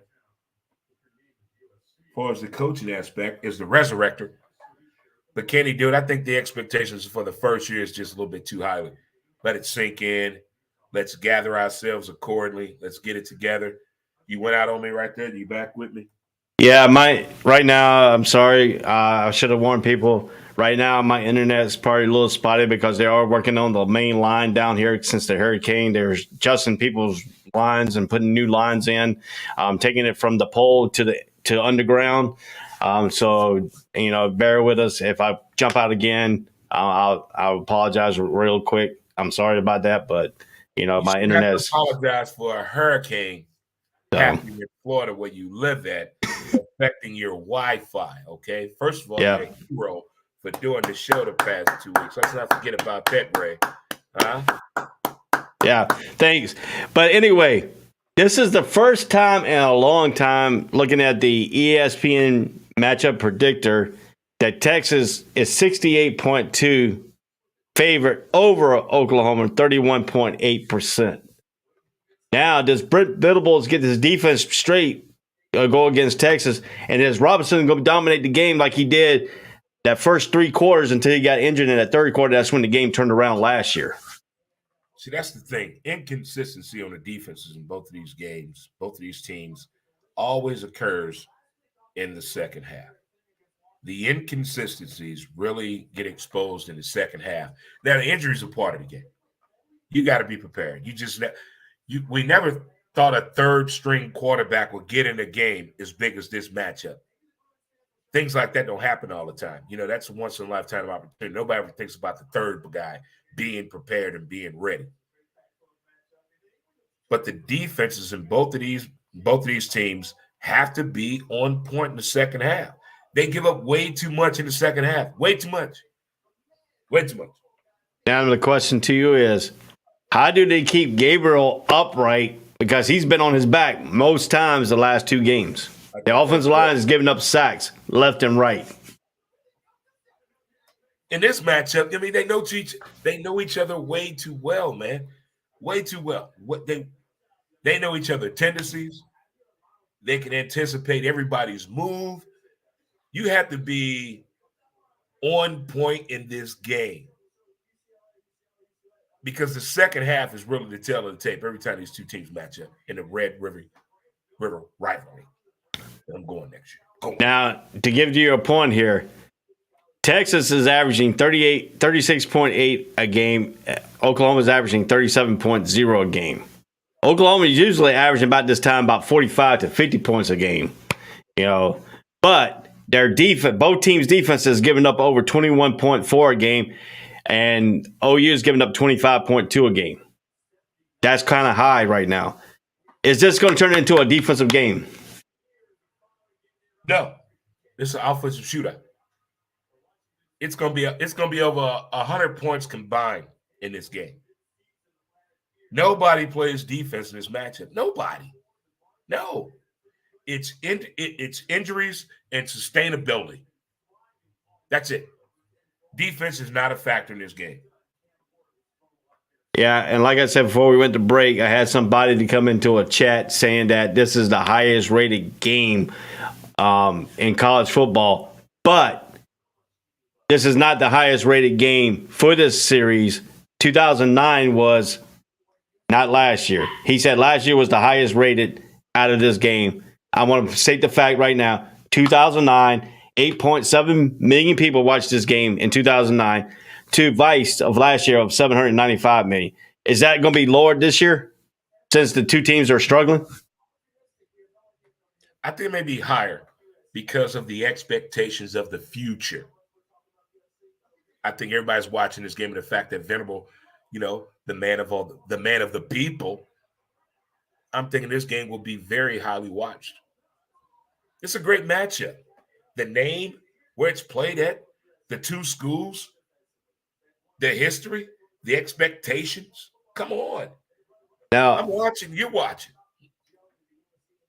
They say Texas is going to win by 7. Is that too high? It's very high. That's very high. Very high. I could see this game being 61 to 67 OU. I really do. The defense will not be a factor. And please, for the love of football, do not let the kickers kick a field goal today. I want all college football. No kickers should kick a field goal today. Don't do it. We're not kicking field goals today. We're going for 2. Everybody go for 2. All kickers in college football, sit down. They're horrible. I lose more money on kickers in college football than life itself. Now, are you surprised? I know the recent history that Oklahoma's been winning this series more times than Texas. Texas lead the series 60 to 52 with 5 ties. Right. Are you surprised that it hasn't been? Because I thought Oklahoma was winning the series. That's why I looked this up. Texas is winning this series 60 to 52, but Oklahoma has won the more games than the last few years. Yeah. To minimize that number.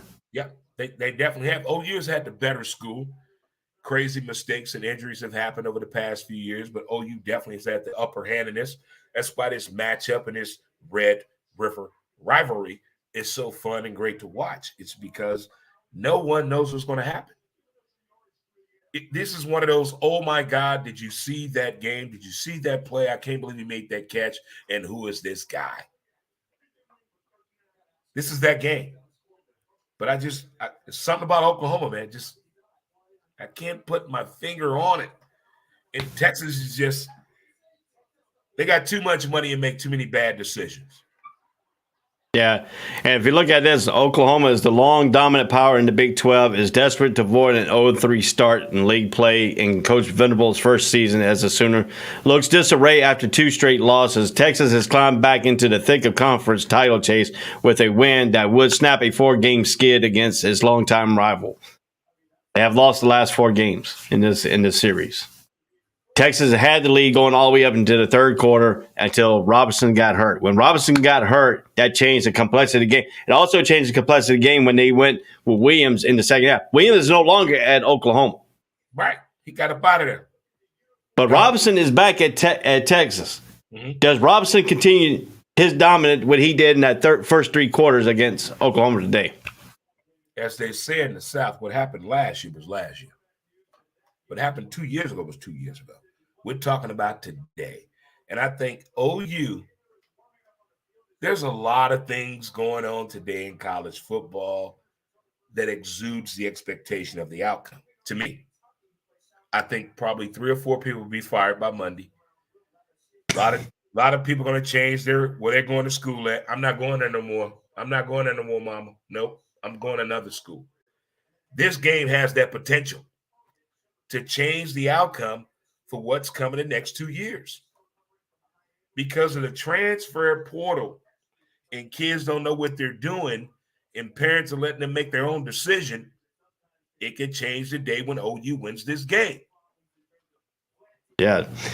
So now that we get into the time of this, we talked about it. You know, we got the information out. I hope that I proved that person wrong because I've looked up that information.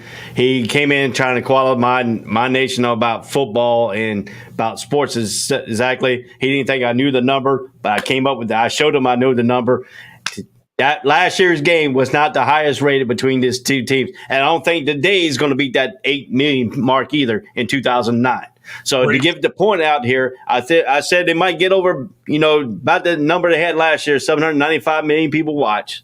Get them. But they're not going to make that 8 million 87 people in 2009. That is not going to be. That was the highest rated out of this series. But how does Gabriel get the ball to Mims? Mims has not been effective in the last 2 games. It's the teams, man. I mean, when you're an OU or Texas team, you can't do everything the same game. You got to take what's given to you. And if those teams know your tendencies, what does that mean, coach? We got to do something different. That's what they're doing. That's all. It has nothing to do with the play scheme or the play calling. It's who we're playing, who we're preparing for. It's like in certain neighborhoods when you go out. The east side is different than the west side. The north and the south is different. We act accordingly to where we're going. They act accordingly to who they're playing. That's all that is. It's not slowing it down. He's not off his game. None of that. It's what's using your best attributes for who you're about to come up against. That's it. Being prepared for the moment. Go OU. Yeah, if you look at it this way, too, OU, the last 2 coaches were offensive-minded coaches. This is a defensive-minded coach. What's going on with the Oklahoma defense, though? And a Brent Venable defense. This does not look like Brent Venable defense that has looked at Clemson, has looked again when he was at Oklahoma at the year before he went to Clemson. This is not the same Brent Venable's defense looking. How can he Huh? How long has he been there? Well, he just been to Oklahoma 1 year, but he was at Clemson for ever since Debo Swinney took over Clemson. Right. So if you've ever dated someone with kids, it takes a little while to discipline those kids.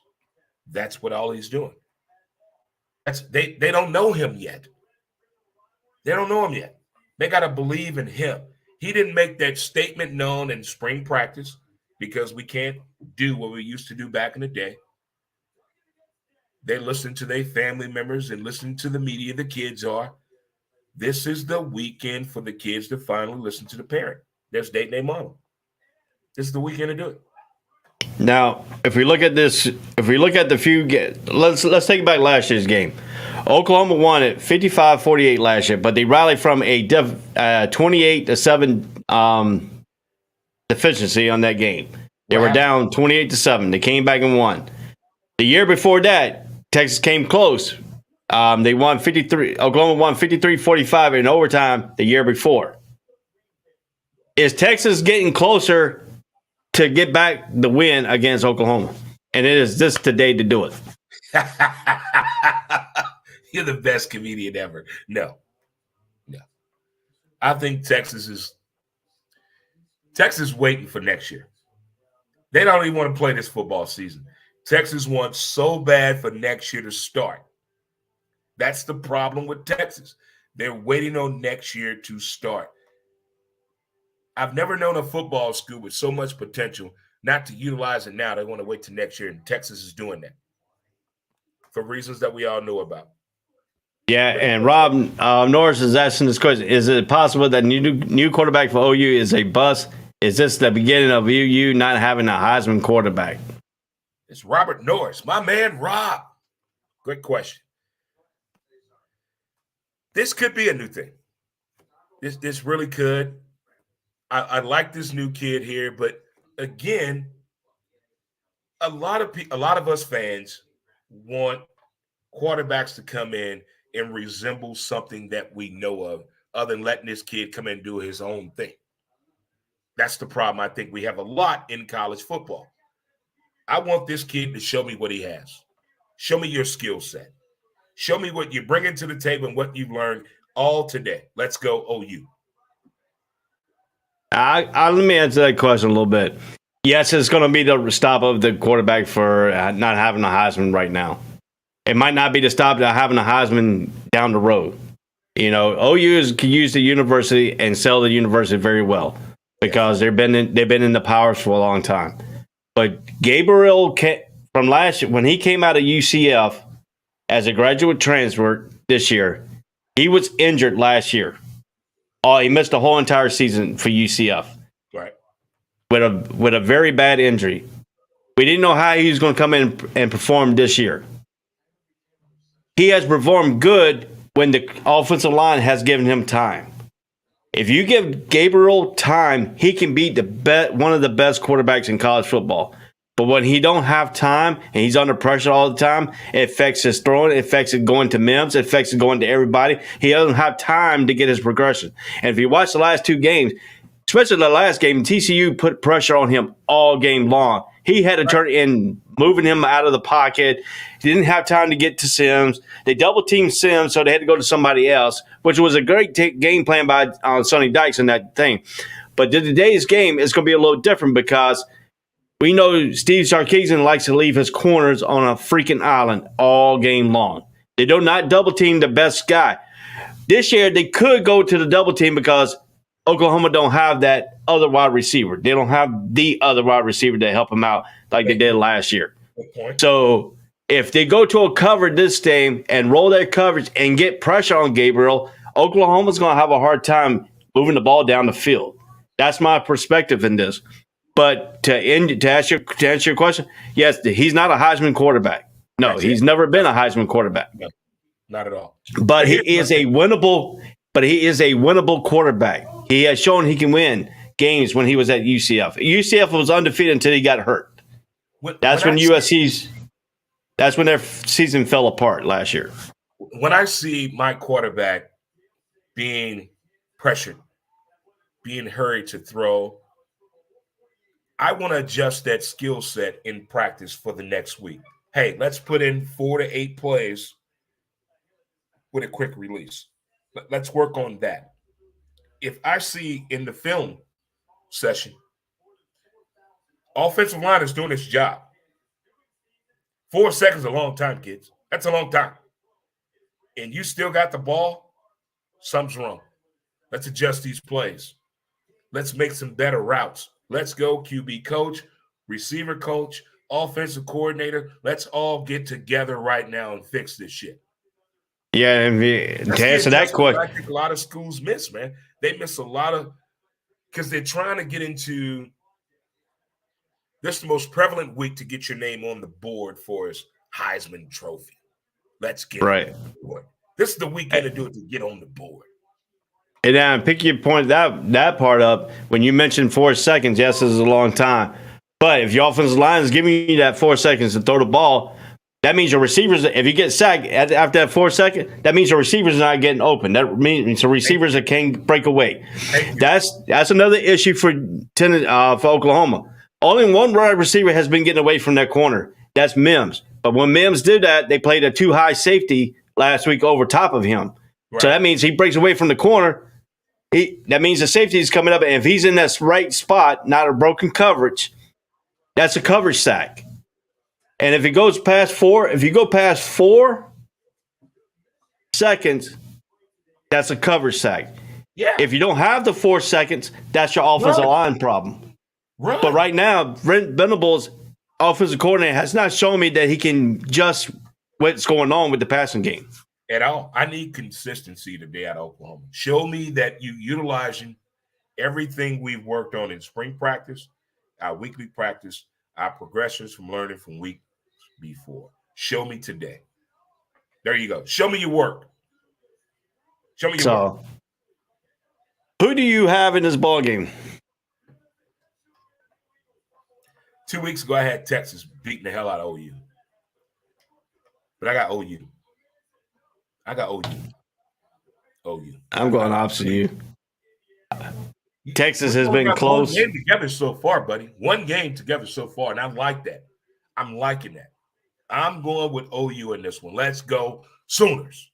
Boomer. I think Texas has came close the last 2 years. I think you get over the hump today because Robinson is going to be D'Angelo Robinson is going to be the answer today. I don't think he's going to get hurt, and if he stays in the game and he has a game like he did last year in that first 3 quarters, OU don't have a standing chance because that deficiency, that 28-point comeback was due to the fact that Robinson got hurt in the 3rd quarter and they brought Williams in at quarterback. What time is this game on today? 2:30? Noon. ABC. We got too many noon games today. Goodness. It's the showdown at high noon. High noon. Get it? You get it? The Cowboy high noon showdown? This is the high noon showdown. This is the Western. This is the Western of college football. You got two entities. You got the Chuck Wagon Cowboy riding the Chuck Wagons, and you got the freaking Longhorn, doing that stuff. So, I mean, this is high noon. That's why I call it. They said it's a Red River shootout. I call it the Red River dance this year. Boots and jeans. Boots and jeans. My favorite time of the year. Boots and jeans. All right, we're getting to the time of the show that we got to do some rapid fire here because we're right now with almost in the 2-hour mark of the show. We had an hour and 46 minutes to leading off to. We're almost halfway to kickoff time. This show is going fast. We always have fun. If you watch this show, you don't see the fun that's on ESPN. You don't see the fun that's on. You see the seriousness. Here, you get the fun people. You get the fun people. You get this guy here with the wig coming on, doing the wig dance. You get me commenting on khaki. You get him saying khaki pants, So that's some of the stuff here on the show. Let's do the rapid fire right now. Purdue at Maryland. This is a 12 o'clock game on the Big Ten Network. Who you got in this ball game? Oh, the Fighting Terrapins of Maryland playing the Purdue Boilermakers. I'm going Mike Allstott all day. Give me Purdue. I think Tua's brothers is going to have a good game today. I'm going to get Maryland on this one. Okay, gotcha. Love the helmets, by the way, in Maryland. Love it. Louisville, which my wife calls them Loserville, at Virginia at 12 o'clock ACC Network. Who do you have in this ball game? Virginia lost to Duke last week. So. Okay. There's some shenanigans going on with the ACC and the ESPN thing that a lot of people will be talking about next week. But give me Louisville. Give me the Cardinals over the Cavaliers. Hold up before you make that pick. Hold up. I forgot to tell you that Cunningham might not play this game. He got hurt last game. Give me Virginia. Hold on. Let's see if Cunningham. Before we get this, let's get down to Cunningham real quick because that's the only bright spot for Loserville. Hold on. I gotta watch you because you got 15 wins on me right now. Let me check home. Let me call Pookie. Yeah, Pookie. Hold on. Let me get the Louisville. Let me get to the Louisville area here on this one. Trying to pull off some shenanigans. Let me call Pookie. I'm not pulling any shenanigans out on you. I'm calling Pookie right now. Pookie. I'm just putting in perspective what I saw last week that he got hurt in the game. He didn't come back in the game. Okay. So I'm just gonna give you a perspective. ESPN predicted has given Louisville a 63.8% chance to win to Virginia's 36.2. Virginia's having a lot of problems. Armstrong doesn't look like Armstrong as passed. He has 5 interceptions, 4 touchdowns. That's not very good.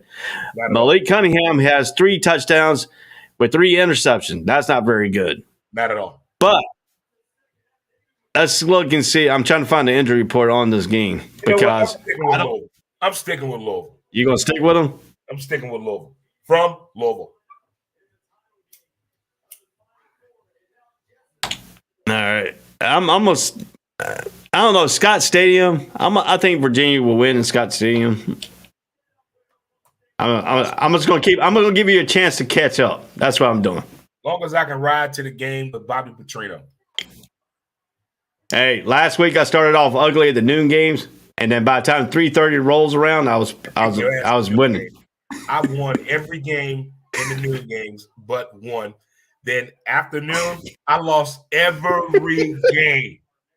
Hey, I lost every game. Dude, I lost like half of the noon games and came back and kicked ass in the afternoon games. How is this possible? Was undefeated in the first half of the game. I was dancing. I was like, I'm whooping Ray ass, whooping his ass. Then the second half game, so I'm like, wait a minute, what's going on here? How? Hey, all right, let's go here. Eastern Michigan versus Western Michigan. Who do you got this game? This game's on CBS Sports Network. Who does that to themselves? Give me Western Michigan. Yeah, I'm gonna stay. This is the second game we picked together, so I got Western Michigan winning this ball game. All right, Buffalo at Bowling Green. Give me Bowling Green, man. Bowling Green. I'm taking Buffalo in this one. I love the diversity today that we have in these matchups so far. Akron versus Ohio. Aren't they both in the same state? Yeah. One's got LeBron James' birthplace, and the other one is Ohio in Akron, Ohio. Yeah. Give me Akron, man. What is going on? I think Ohio will win because they play it at home, even though they are in the same state. Oh my God. Hey, it's another one for you. Georgia Southern plays Georgia State. You got Georgia Southern coming from Statesboro going up to Atlanta. Who did this? Give me Georgia Southern, man. Give me. That's HBCU. Give me Georgia Southern. I'll take Georgia State on this one. Okay. All right. South Florida at number 24, Cincinnati. Who you have? Give me SFLA, South Florida. Love the unis. Love them. And the cheerleaders. Love them. I think Cincinnati's playing better, but Cincinnati's going to be tough at home, so I'll get Cincinnati on this one. Got you. Step in. All right. Let's break this game down. We know Georgia's offense sputtered against Missouri. The defense also against Missouri for Georgia. They play a rival team, and Auburn, who's having all kinds of freaking problems.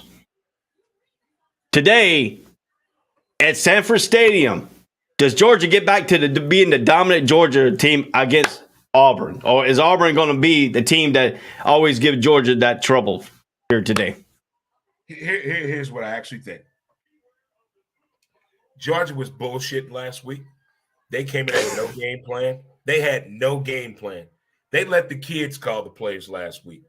You guys pick what we're going to do today. They had a rough practice this week. Today, Georgia may shut out Auburn.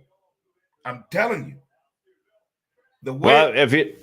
Did you watch that game last week? Which one? Was doing things that is not Uga style. I know that they let the kids call the plays. I know the offensive line wasn't very skillful like they've been. They weren't a dominant offensive line in that game last week. I know Stetson Bennett was running for his life most of the time during that game. But when Stetson Bennett did have the time to deliver in clutch time, he delivered. The historic Stetson Bennett is right now Hollywood film right now. He has the name. But we know that some people are not predicting that he's an NFL caliber talent. He's the next pair of Utah. But he is writing a movie about his life. A kid that walked on from Athens, Georgia. 5 colleges, man. He's been in college 8 years. He walked on. Wait, hold on. This is a story right now. He left Georgia. Went to a community college, came back to Georgia, and now led Georgia to their first national championship since 1980. Last Herschel year. Walker. Well, we're talking about him right now. Sorry about the Herschel Walker mention. Sorry, guys. We're just talking about football. Go on, Ray. So Stetson Bennett is real a life of a story right now. He is. He's Hollywood scripted. He's like a young George Clooney. So now, my question to you is, Ashford, the other quarterback for Auburn, is struggling. He has 3 touchdowns, 3 interceptions. He's only thrown for 709 yards. He's 46 out of 85. He's got a good completion to attempt ratio, but he has also inconsistent when he throws these 3 interceptions. But the other hand on this issue is Auburn's defense is trash. Here's the thing. When people are trying to beat Bama, when people are trying to beat Florida, when people are trying to beat Clemson, they're going about it the wrong way. And that's the problem with people trying to beat Georgia. Last week was the first week I've ever seen Georgia, Athens, Georgia, let the kids dictate the game. What we're going to see today will be what we know as style football. Auburn has not a shot in this game, and they don't have nothing to lose. What's Auburn's coach name this year again? Herrick or yeah. He's trying to make this not his kids either. He don't care what these kids do. He let them just run them up. Go out there and do what you got to do. Here's a game plan. Figure it out. But next year, it's going to change. But today, I think we're going to see the true fashion of a national football champion returning, trying to go back. Last week, we can't look at Georgia looking like Georgia did last week. Last week was on those kids. Today is about the coaching staff. I'm telling you, they're going to pitch a shutout today. But, we've been watching, we've both been watching football over 20, 30 years. We have seen stuff that a team does play poorly one game in a championship run. Yeah. Because that builds your character. Florida did. Now that Missouri is that one game that Georgia has played trash to downplay their system down to the level. Okay. Now they're going back into Sanford Stadium, which is between the hedges, which Georgia has been dominant in the last few years there.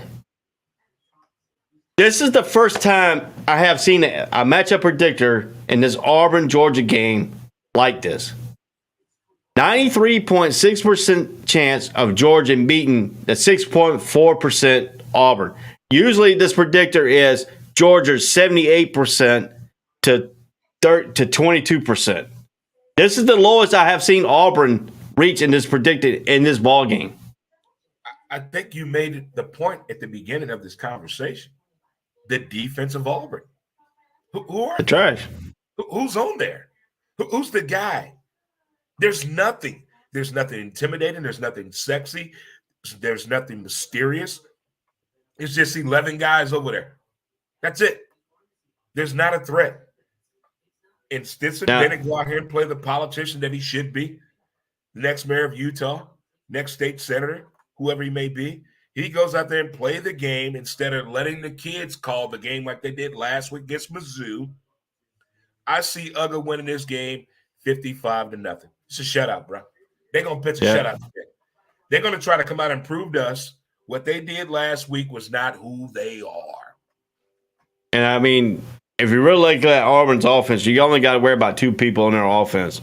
That's Bixby, the running back, and Johnson, the wide receiver. That's the only 2 people you got to worry about on this team. You're not beating Georgia on the corners. You can just end that. You can just end that shit right there. You're not beating them on the corners. I'm telling you, last weekend was a fluke. They let them kids call that game. The kids had the game plan. The coaches had nothing to do with that. Nothing to do with that. And by the time Mizzou figured it out, it was too late. And Uga won the game. But today, this will be all coaching influenced. And they will dominate Auburn. They're going to beat Auburn so bad, we're going to forget Auburn had a football team. What's so bad about this thing is when you look at ESPN, you go and look at their game cast and stuff. You figure you could read some previews about this game.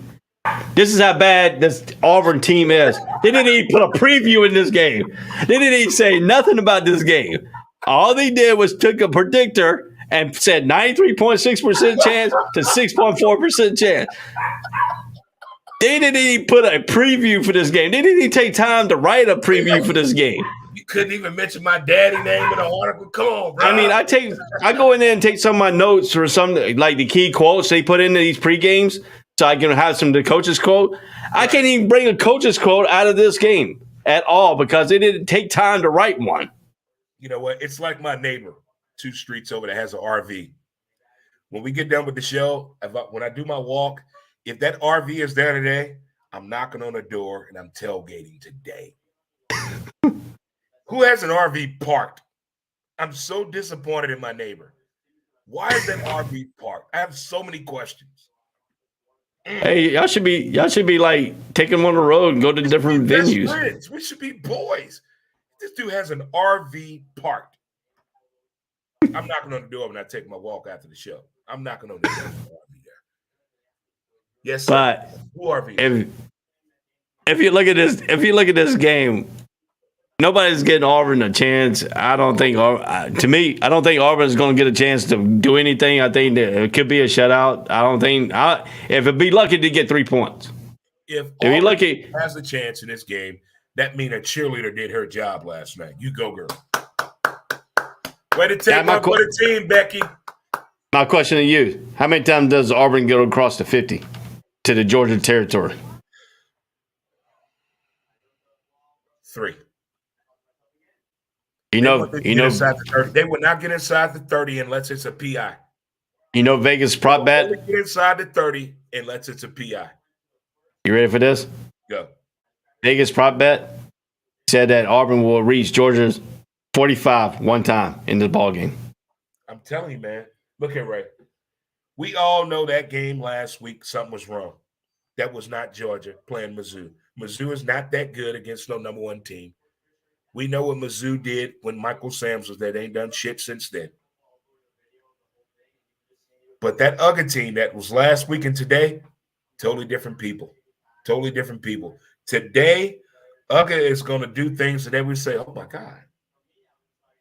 Oh, my word. Somebody need to call law enforcement in. They're going to ruin Auburn football today. I'm telling you, they're going to think Auburn got a soccer team today. They're going to put up 1 point or probably 2 points. I'm telling you. What Georgia's going to do today is disrespectful. We both agree Georgia's going to win this ball game. They're going to beat the shit out of them. I just want to break this game down to show the fact that how much ESPN respects Auburn in this ball game. Nope. Wait a minute. Is Auburn still on probation? This their last year or got one more year? I think this is their last. Last year? Okay.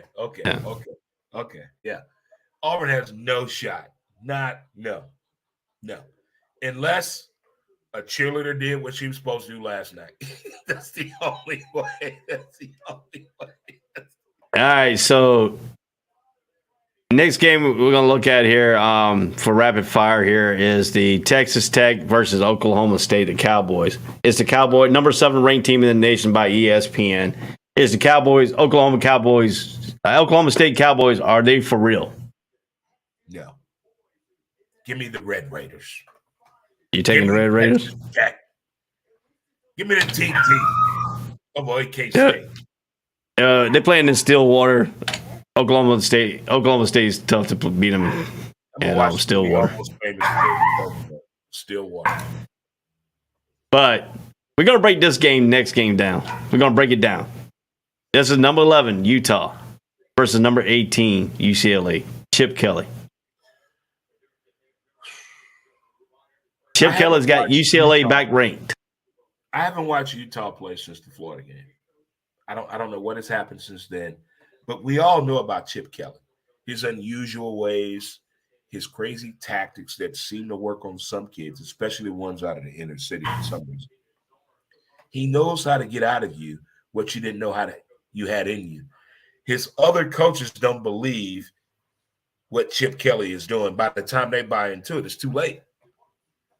And this is what the West Coast Conference need. They need Chip Kelly and UCLA to win.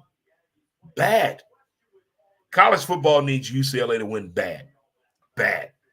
UCLA and USC the clock is ticking. But USC and Chip Kelly, it makes sense to me now. At first, I was like, wait a minute.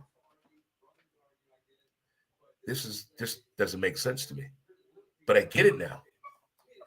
You look at where Chip Kelly started at, where his legacy started at, his name became very prevalent in the household. It makes sense for him to stay out there on the left coast. He can do his thing the way he wants to do his thing. Now my question is to you. Since the Pac-12 got rid of the divisions this season, it takes the first two teams in their conference standings, the number one, number two team, to play for the championship in the Pac-12. This game right now is a big mistake for that reason. For UCLA, we know that you say they want Chip Kelly to win at UCLA. They need that. The Pac-12 needs that. They need to divide versus.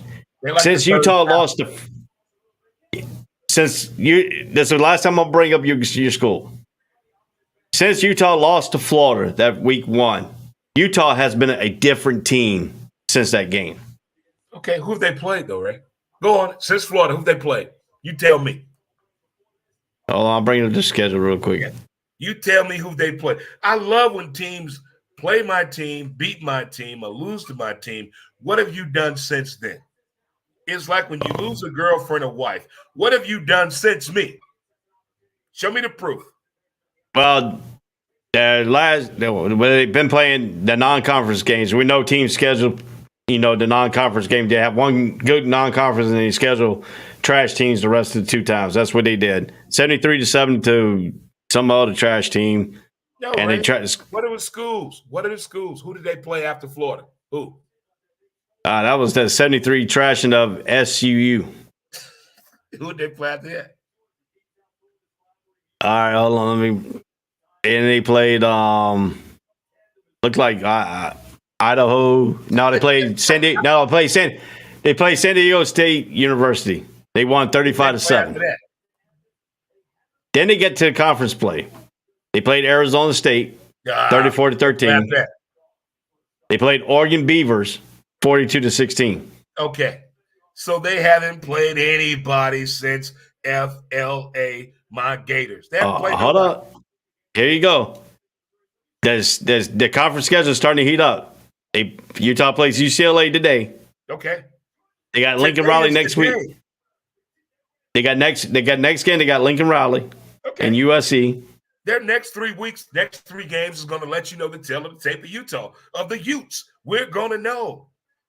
Today is the day that Chip Kelly is going to say, I'm back. I'm back. Bring it. So this thing right here is, well, ESPN is taking you a little bit of flipping a note a little bit here. They're only giving UCLA 31.2% chance of winning this game today to 68.8%. But the game is played at UCLA.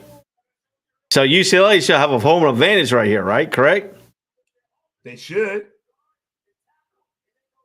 But UCLA comes in 5-0. Utah comes in at 4-1.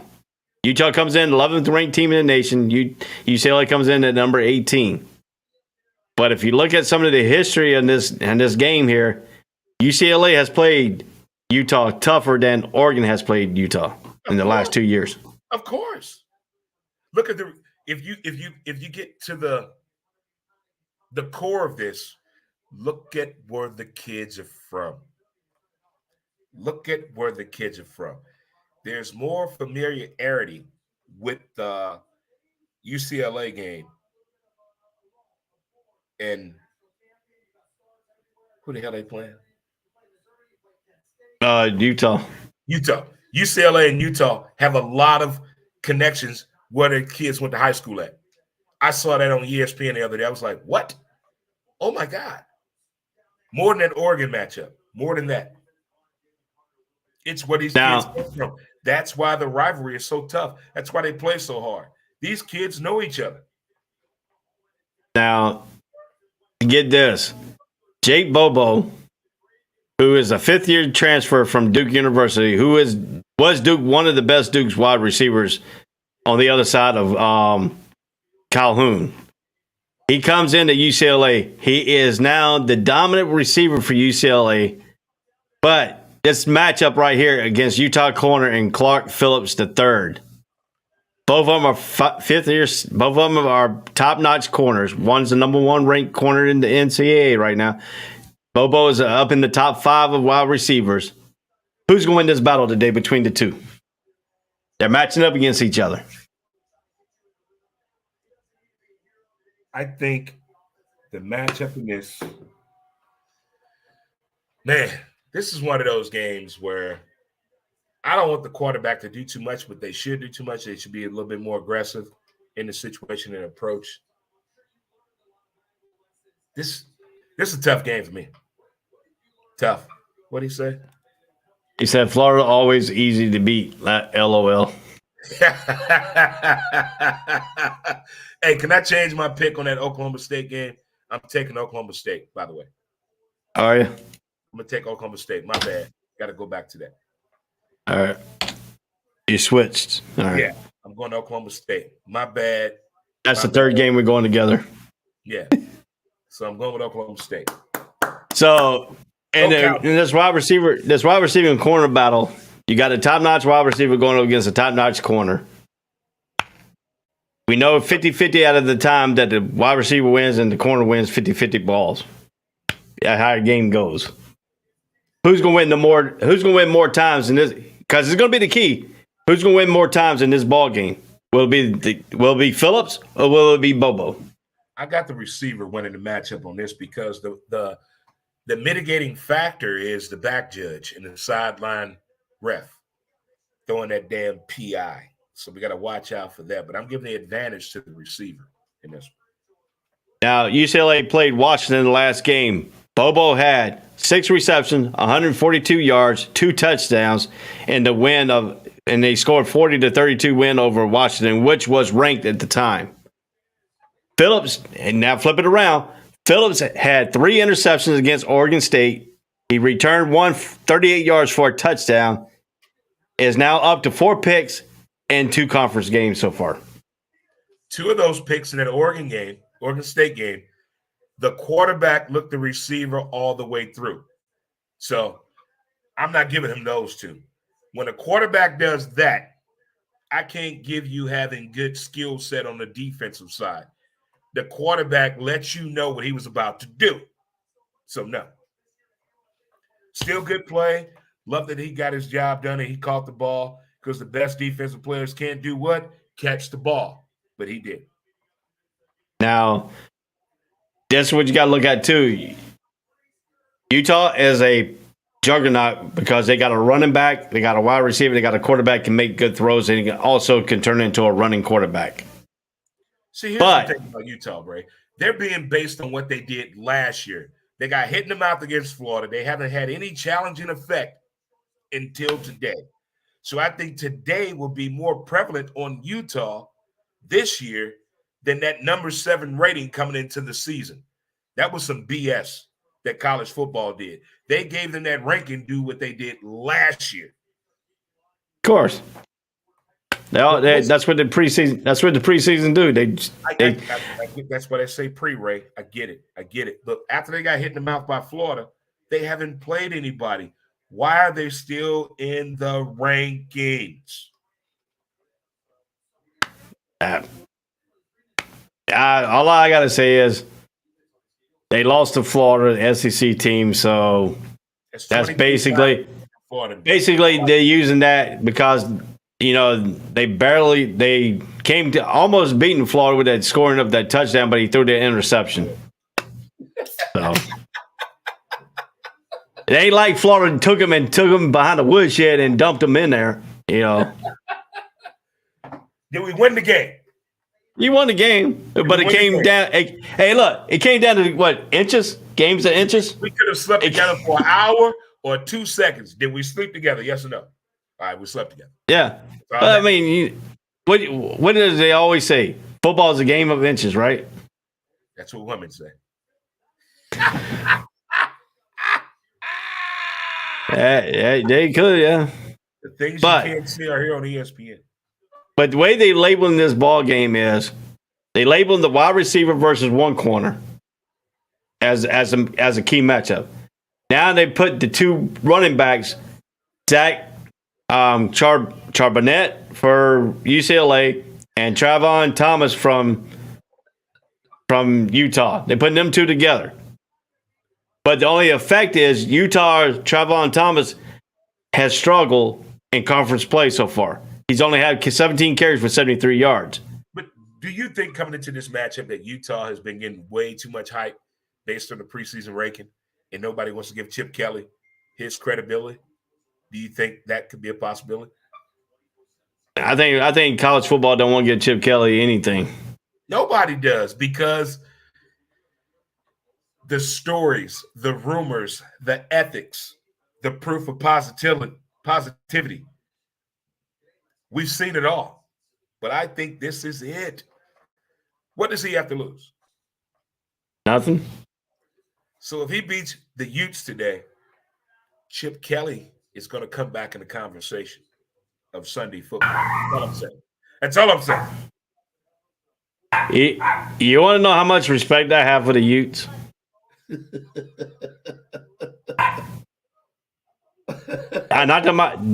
weren't even my preseason rank, but they have moved up to number 13 because eventually other teams have lost in the past weeks. That's only why they moved up to 13. I just got forgiven for for picking OSU to lose, but I just got put on high. Been forgiven. So thank you. OKC people. Yeah, you disappeared on me there. I will see you guys soon. So, if you look at this, and you know everybody don't want Chip Kelly to win, that's college football. Nobody liked him when he was at Oregon. Nobody likes him now at UCLA. They loved him at Oregon. They loved him. They hate when he left Oregon, the way he left Oregon. Yeah. I mean, he was an influential guy. This is back in the day when kids went to colleges for the coach, other than their friends or the money they were given.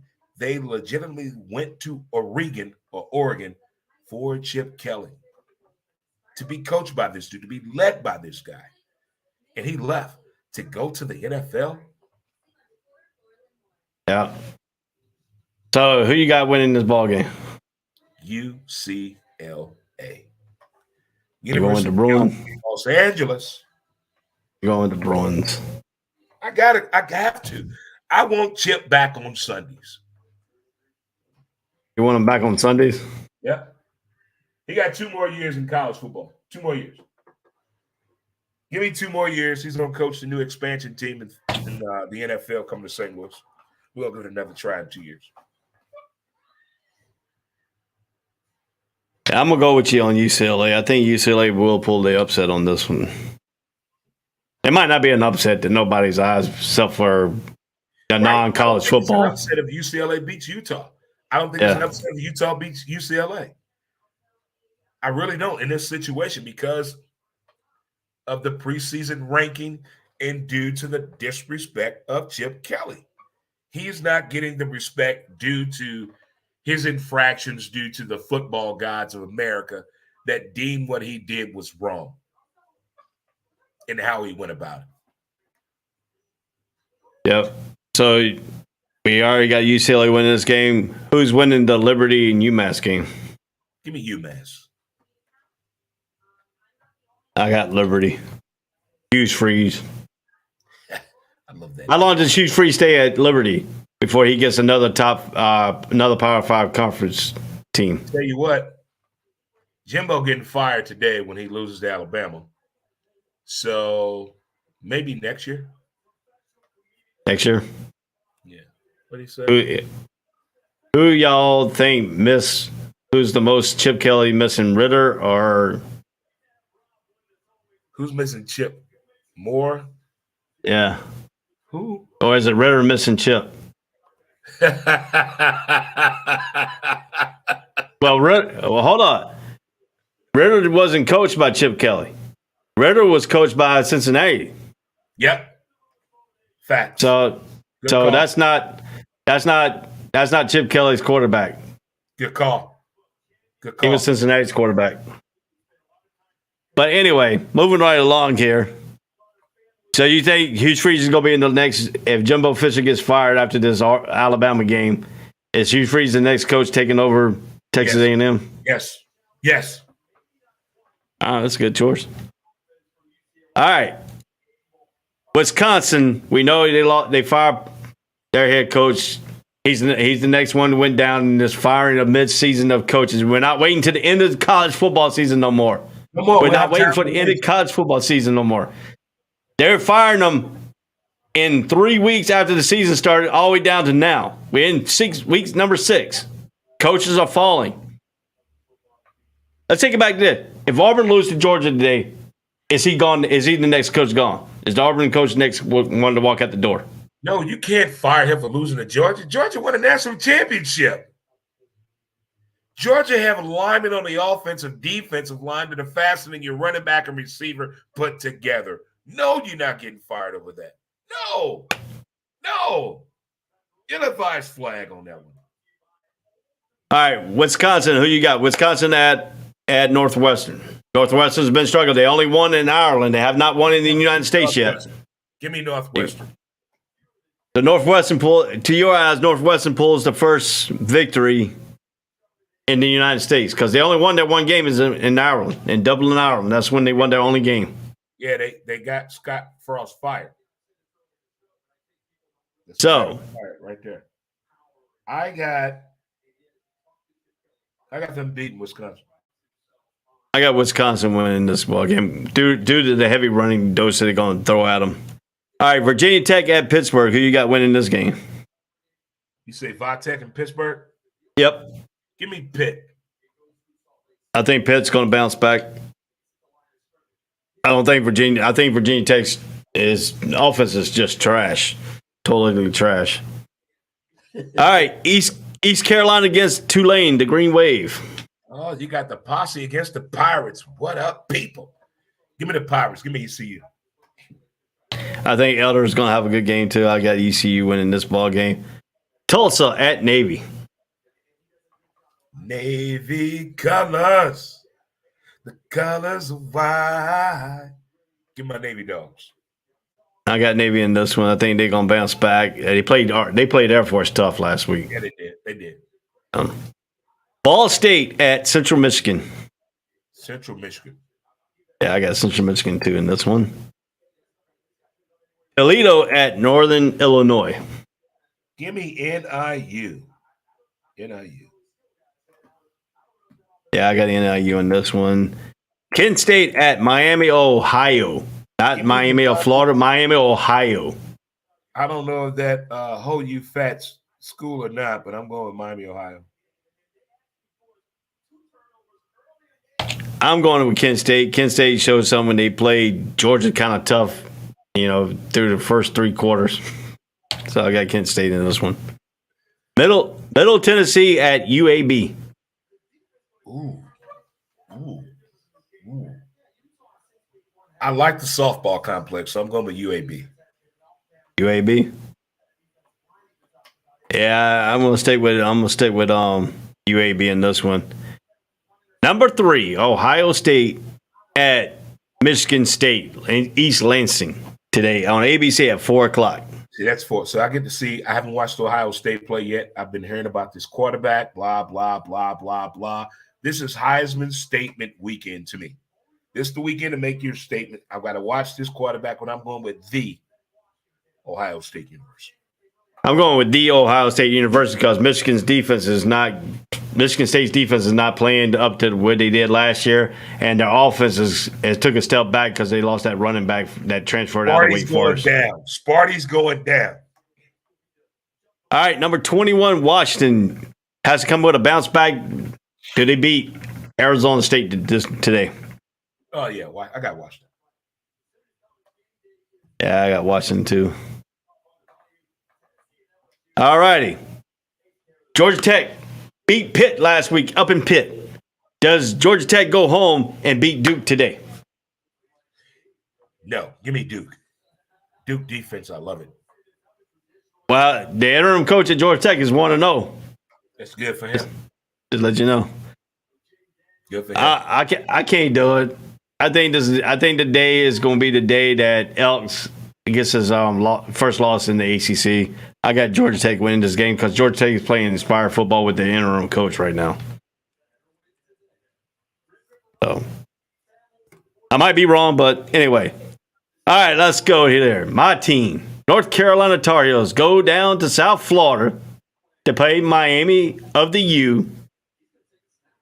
How does this game reflect? Well, the U is confused unless Ed Reed went in there and kicked all those kids in the nutsack. Carolina going to win this game.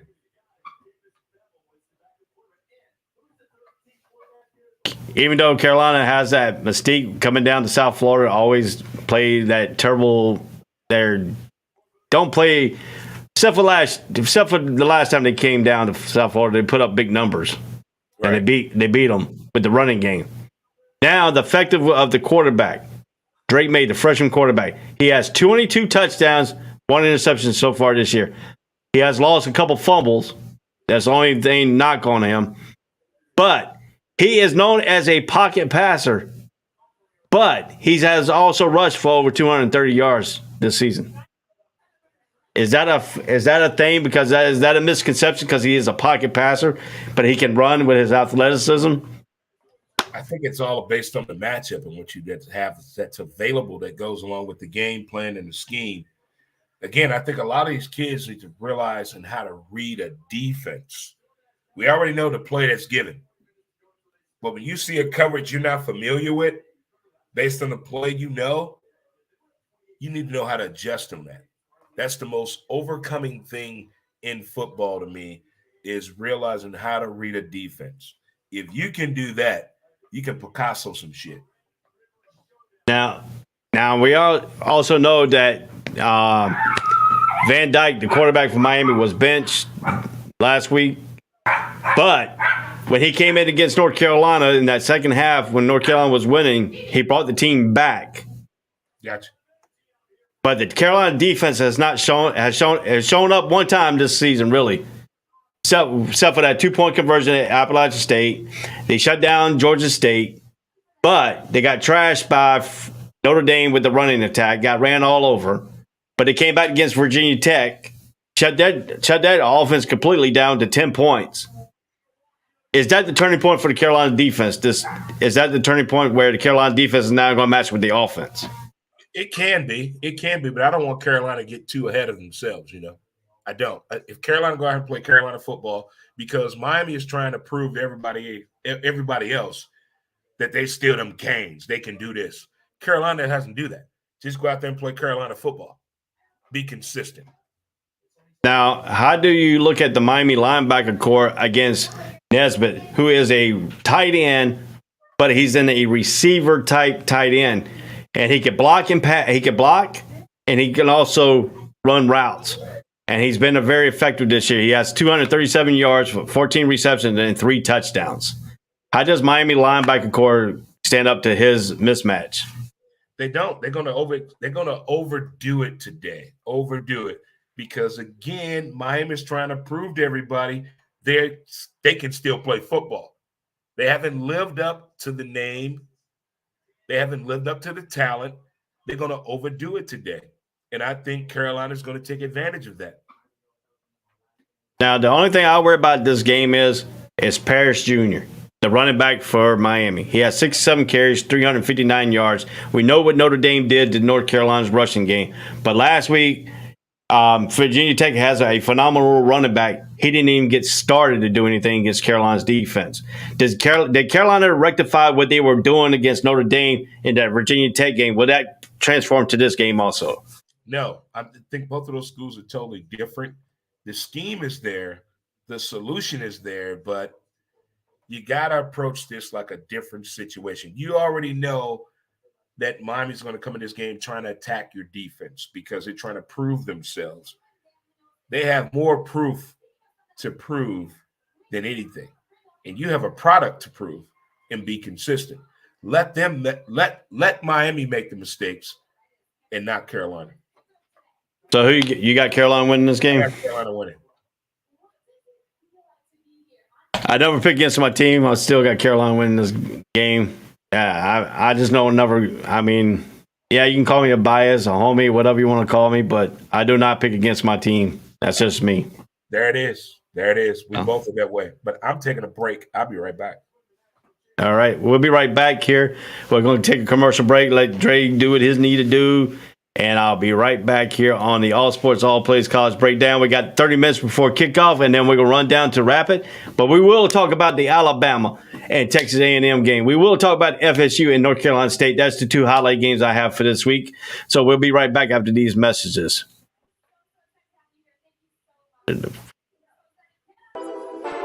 All sports, all plays.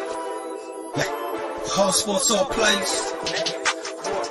All sports, all plays. 365, we're making the plays. We're talking the game, get you through the days. We're high in the court, the dime in the lane. Variety, topics, living the same. All presentation, sports information. In the airways, taking the nation. All sport, all plays, like working your faces. Grace at the field, so tie the laces. All sports, all plays. All sports, all plays. We on top of our game. All sports, all plays. All sports, all plays.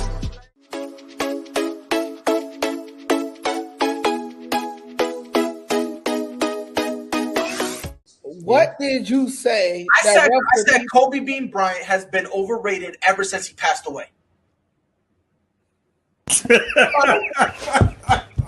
Now, I'd say they could lose about 4, but I don't see them losing 5. You know what I mean? All sports, all plays. All sports, all plays. All sports, all plays.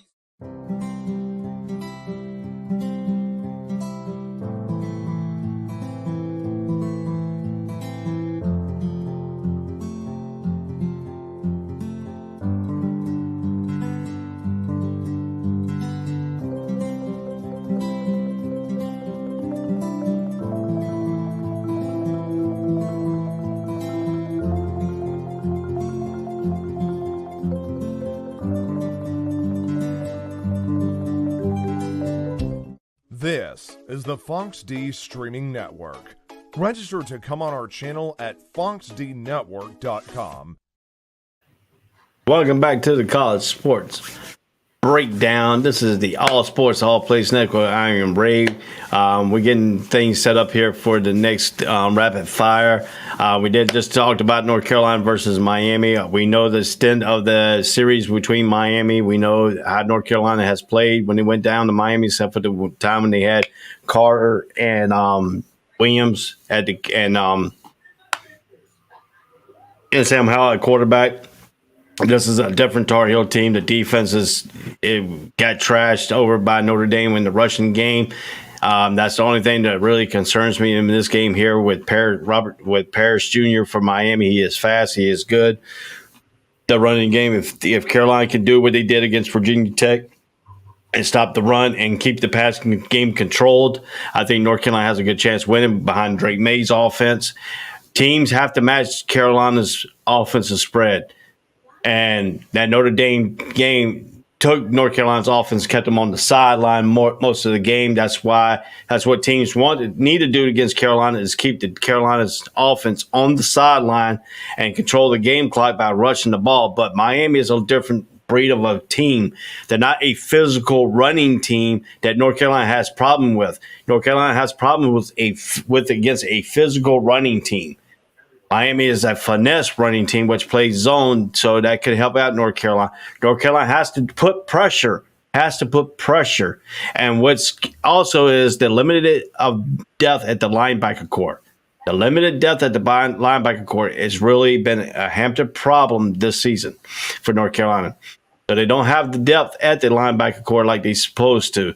So that's a little thing here. We got like 20 – we're roughly about 26 minutes away from the noon kickoff. We might have to hit a little bit of overtime, but I do have 2 games that I want to go ahead and break down. But soon Dre gets back, we'll do the rapid fire real quick. That'll probably take about 10 minutes to get down to the Texas A&M number 1 Alabama. I'm going to break that game just a little bit, 15 minutes in that breakdown of that game. And in 15 minutes, I want to break down the Florida State number 14 ranked team of North Carolina State, which those 2 games are my team spotlight games today. That has a major implication on the Atlantic Division of the ACC. NC State has to continue to win out, and hopefully that Clemson can fumble at least 2 losses in their next 2 games.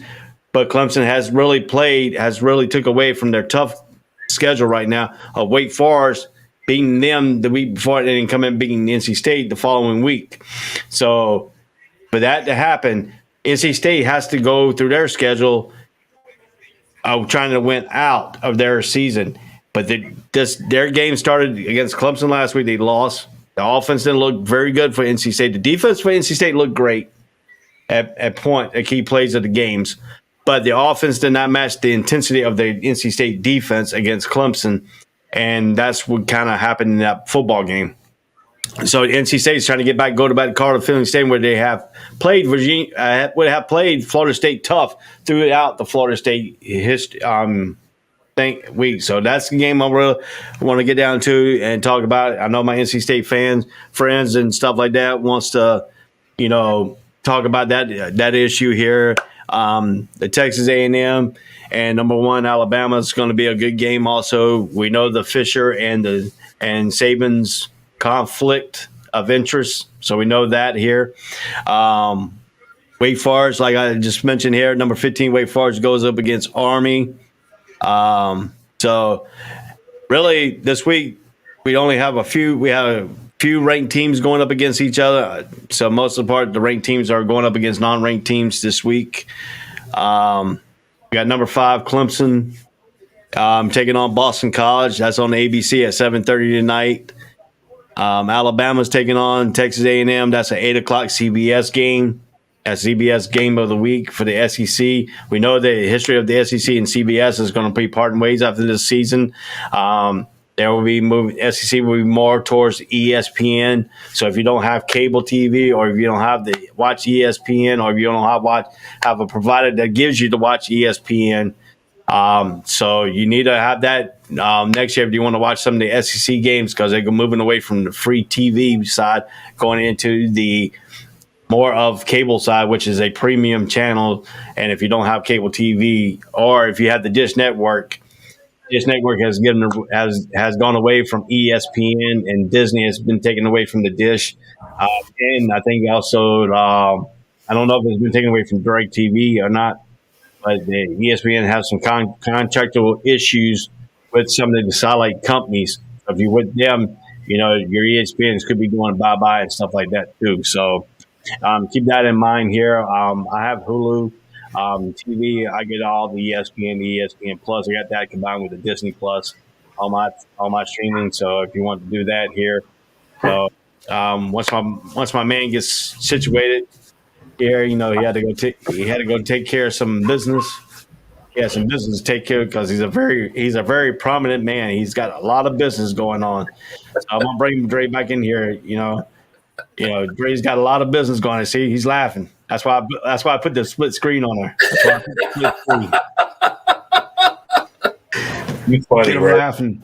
But anyway, it's all fun. We all fun. We got that common interest. We're both former Navy veterans here. We got the common denominator factor. Chemistry is very good here on the show. We always having fun, good times. We never know. He might do some crazy things here, But let's go ahead. Let's finish off with some rapid fire in here, and let's get some of these games down until we get to the Alabama and the NC State game here against Florida State. Western Kentucky and University of Texas in San Antonio. Who you got? University of Texas, UTSA. Yeah, I got the Hilltoppers in this one. Hilltoppers. Air Force against Utah State. Give me Air Force. Why not? Aim high. Yeah, I think the Air Force is going to get this one. I think they got the intel situated. I think they're going to win this ball game also. Wyoming versus New Mexico. Give me them Cowboys, Wyoming. I think New Mexico is kind of down. I'm going to take Wyoming. James Madison is the first time James Madison is playing on the premium channel. They're playing on the NFL Network. What? They're playing on the NFL Network today. Who they got? They're playing at Arkansas State. Give me Arkansas State. Ooh, you putting the big one on this one. Because James Madison did beat Appalachian State 2 weeks ago, so I'm going to take James Madison on this one. That was with dedication. That was more than App State losing that game. App State lost that game. James Madison didn't beat them. Appalachian State versus Texas State. Give me App State. I'm going back with the Boonies. Yeah, I'm all right. We know your history about the Southern Mississippi with the Brett Favre issues and stuff like that. Are you taking Southern Mississippi over Troy today? Give me Troy. Fuck Southern Mississippi. Yeah, I'm gonna take Troy too. UConn at Florida International. Just because I like Molly on ESPN, I'm going with UConn. Not Molly the drug, but Molly Karen on ESPN. I'm going with Florida International on this one. UTEP and Louisiana Tech. Give me La Tech. Yeah, I'm going to take them too. They're playing at home. Number 5, Clemson goes into Chestnut Hill to play Boston College. Who you got? Well, up until last week, I would have taken Boston College. But Clemson showed me something last week. I don't know what Dabo said to that team at halftime, but Dabo has changed my perception on Clemson Tiger football this year. So I'm going with Clemson. But I've been to Chestnut Hill. I've been there when Matt Ryan was there. I was there when Matt Ryan was there. I was there. I met the guy, whole nine. But I'm going with Clemson. Okay. Does Washington State have any chance against USC tonight? Guess who? Washington State, the Cougars, have any chance going into USC and winning against number 6 in Lincoln Riley? What time is this game? This game is at 7:30. Not at all. They don't have a shot in hell. No. I think this is the game that Lincoln Riley puts out there on the page to let it be known, I am not a joke, people. I am for real. This is another opportunity to shut out somebody. I got 68-0. Whew. Does South Carolina have a chance going into Lexington and beating number 13 Kentucky? Yeah, this is an opportune time. The Gamecocks can pull this off if they go in there and play SEC-style football. But sometimes the Gamecocks play like their ACC football team. No pun intended. But they do that sometimes. But I got the Gamecocks winning this one. I'm taking Kentucky on this one. Right. I'm taking Kentucky. Gotcha. They're playing at Kentucky. So, Kroger right. Does Army have a chance to go into Wake Forest and beat the Demon Deacons high-power offense? Hell no. If Army beats Wake Forest, college football should halt. There's no way possible that Wake Forest loses this game. No way possible. Talking about a hangover. Now, that would be a hangover. Number 15, BYU goes into Notre Dame, South Bend on the NBC Peacock tonight at 7:30. Does BYU win or does Notre Dame win? I need to see the quarterback's ID for Notre Dame. He does not look or appear to be over the age of 17. I see an upset here. I got BYU. Okay. BYU. I don't see – Notre Dame has not played consistent football all year. Everybody's living off the tradition and how beautiful his family is. Damn that, man. Coach these kids. Number 20, Kansas State at Iowa State. Give me Iowa State. I'm gonna take K-State. I'm gonna go with K-State. I think Klein's got K-State moving pretty good. I think Adrian Martinez is playing out of his mind right now. You know, so you got Iowa State. I got K-State for this one. Iowa goes into Illinois. Give me Iowa. Yeah, I'm gonna take Iowa in this one too. I think the running game is tough. Texas A&M and number 1 Alabama. I'll let you go first. Let's talk about this thing here. Let's talk about Jimbo Fisher and Nick Saban's little tat at media day. What Was that the right move for Jimbo Fisher? Because right now his team is not playing. That was the right move. You talking about the coaching? Him leaving Yep. to go to Texas A&M? No, I'm talking about him and Jimbo Fisher at media day going at each other. Was that the right move? Was that the right move for Jimbo Fisher? Yes, that was the right move to make. Nick Saban has never been challenged before on a national stage by one of his understudies before. Never. This is not like the first time you talk back to your daddy or the first time you know you could lift more weights than your daddy. This was not that.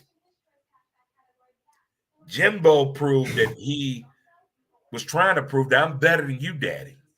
That's what Jimbo tried to do.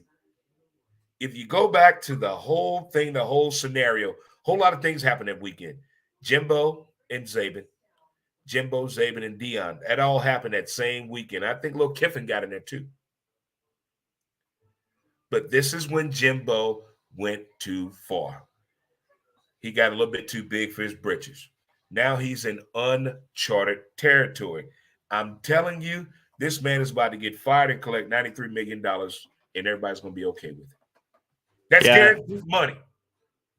And I have an interesting quote here by DeMarco Helms. He said, "It left a really bad taste in my mouth and other guys on the roster's mouth." Tide safety DeMarco Helms said, "It's something that we definitely remember from last year and it's definitely helped in our preparation for those guys this year."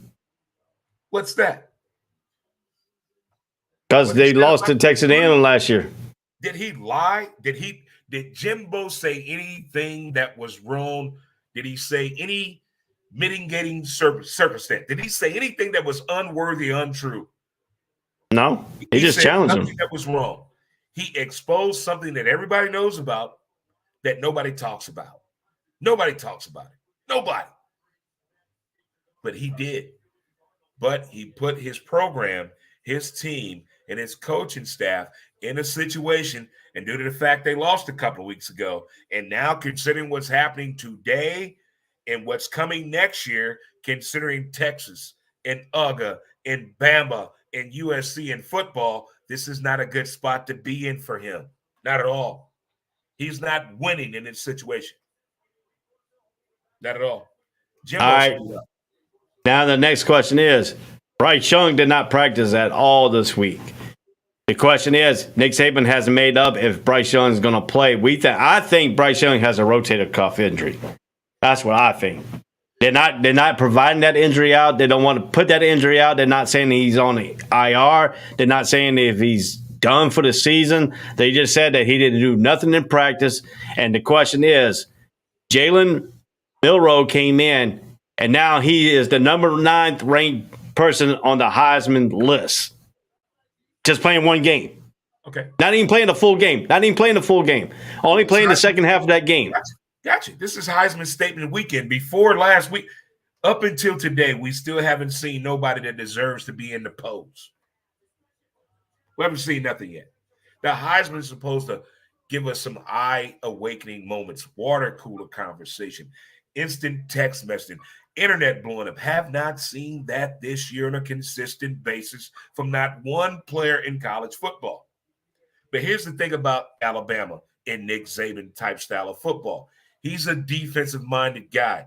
He gives two damns of whoever quarterbacks that team. He knows his money is in that defense. If the defense isn't right, Nick Saban is not happy. Now, I don't care who's quarterback for Bama today. The pressure is on Jimbo. And then Jimbo, on the other hand, the best quarterback so far this year to give them any kind of chance of winning was Max Johnson. But he is day-to-day with a hand injury. Now, if the quarterback, Heinz Keene, comes in, it's going to be a field day because Heinz Keene has not shown anything they could do with Texas A&M. I'm going to tell you one way to beat Alabama that everybody that's a Bama fan knows. I want you to get in here real close. All Bama fans know this. Everybody that's a Bama fan knows how to beat Bama. Let me tell you this one time. Play action. But you don't have enough time to pull it off. If you have enough time to pull off the play action against Bama, you can beat them. but that defensive front is too fast. You don't have time to manipulate the the defensive forefront or the linebackers in the play action. Well, but that's the only way to beat Bama is by the play action.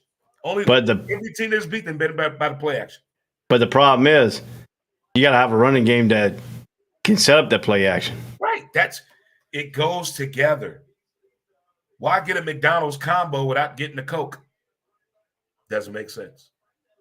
I don't know. Some people like Sprite, though, the combo. I don't know. He drinks a Sprite with a McDonald's Big Mac. You see, Ray, that's some Jacksonville shit. I ain't my Jacksonville side. I drink Coke with my stuff. Thank you. Sometimes I put Crown Royal in there, too. So.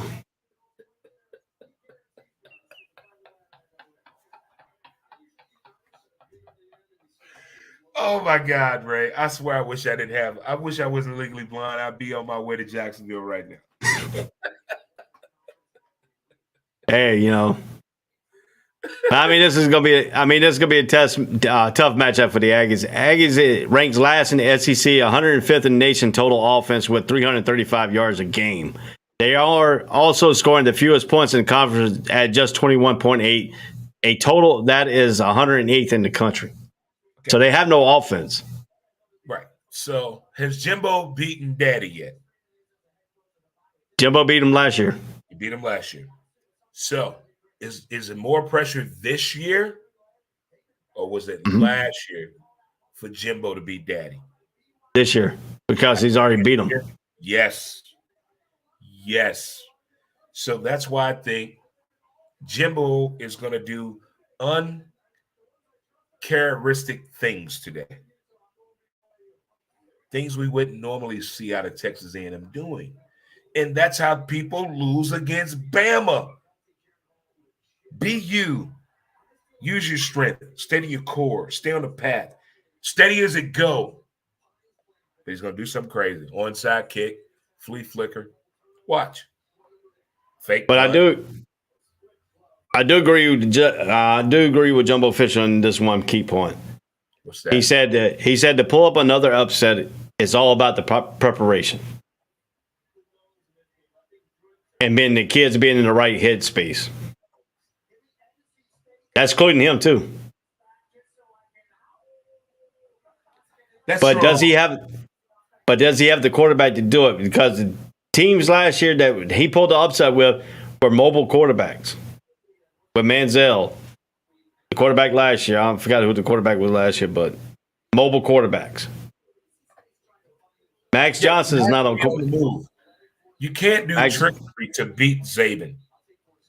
You have to be creative in the play as the play action, enhancing the run game, believing in the run game, understanding the play clock, time management. Don't overthink the opportunity that you have to beat Alabama.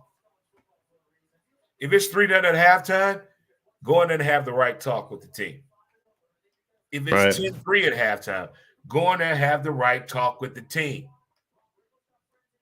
We got them here. Now let's go here.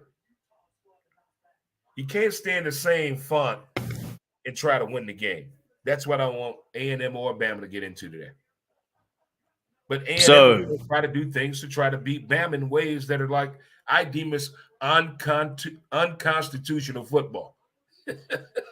Now the question is, you got Alabama winning this game? No. Yeah. Bama gonna beat the hell out of A&M. All right. Number 12, Oregon goes to Arizona. Who you got? Give me Oregon. Yeah, I think Oregon's turned something around. I think Bo Nix is playing effectively. How about Coastal Carolina at University of Louisiana Monroe? Who you got? Give me Coastal Carolina, Myrtle Beach, Conway. Yeah, Fresno. I got Coastal Carolina too. Fresno State and Boise State. Who you got? Give me Boise State. Boise State. I think Fresno will go in there and beat Boise. I just have some kind of feeling about Fresno State. Hawaii against San Diego State at San Diego State.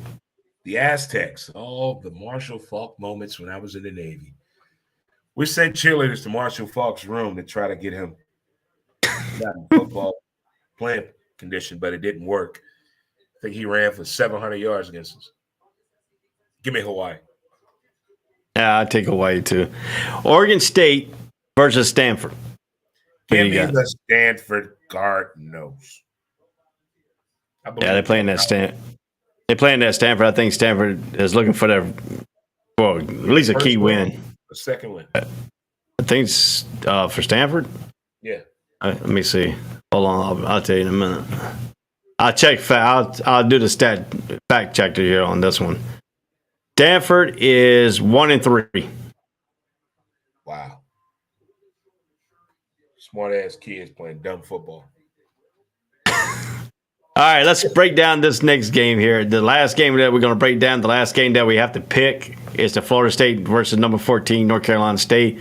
North Carolina State comes off the loss against Clemson. They're going back to Carter Finley Stadium.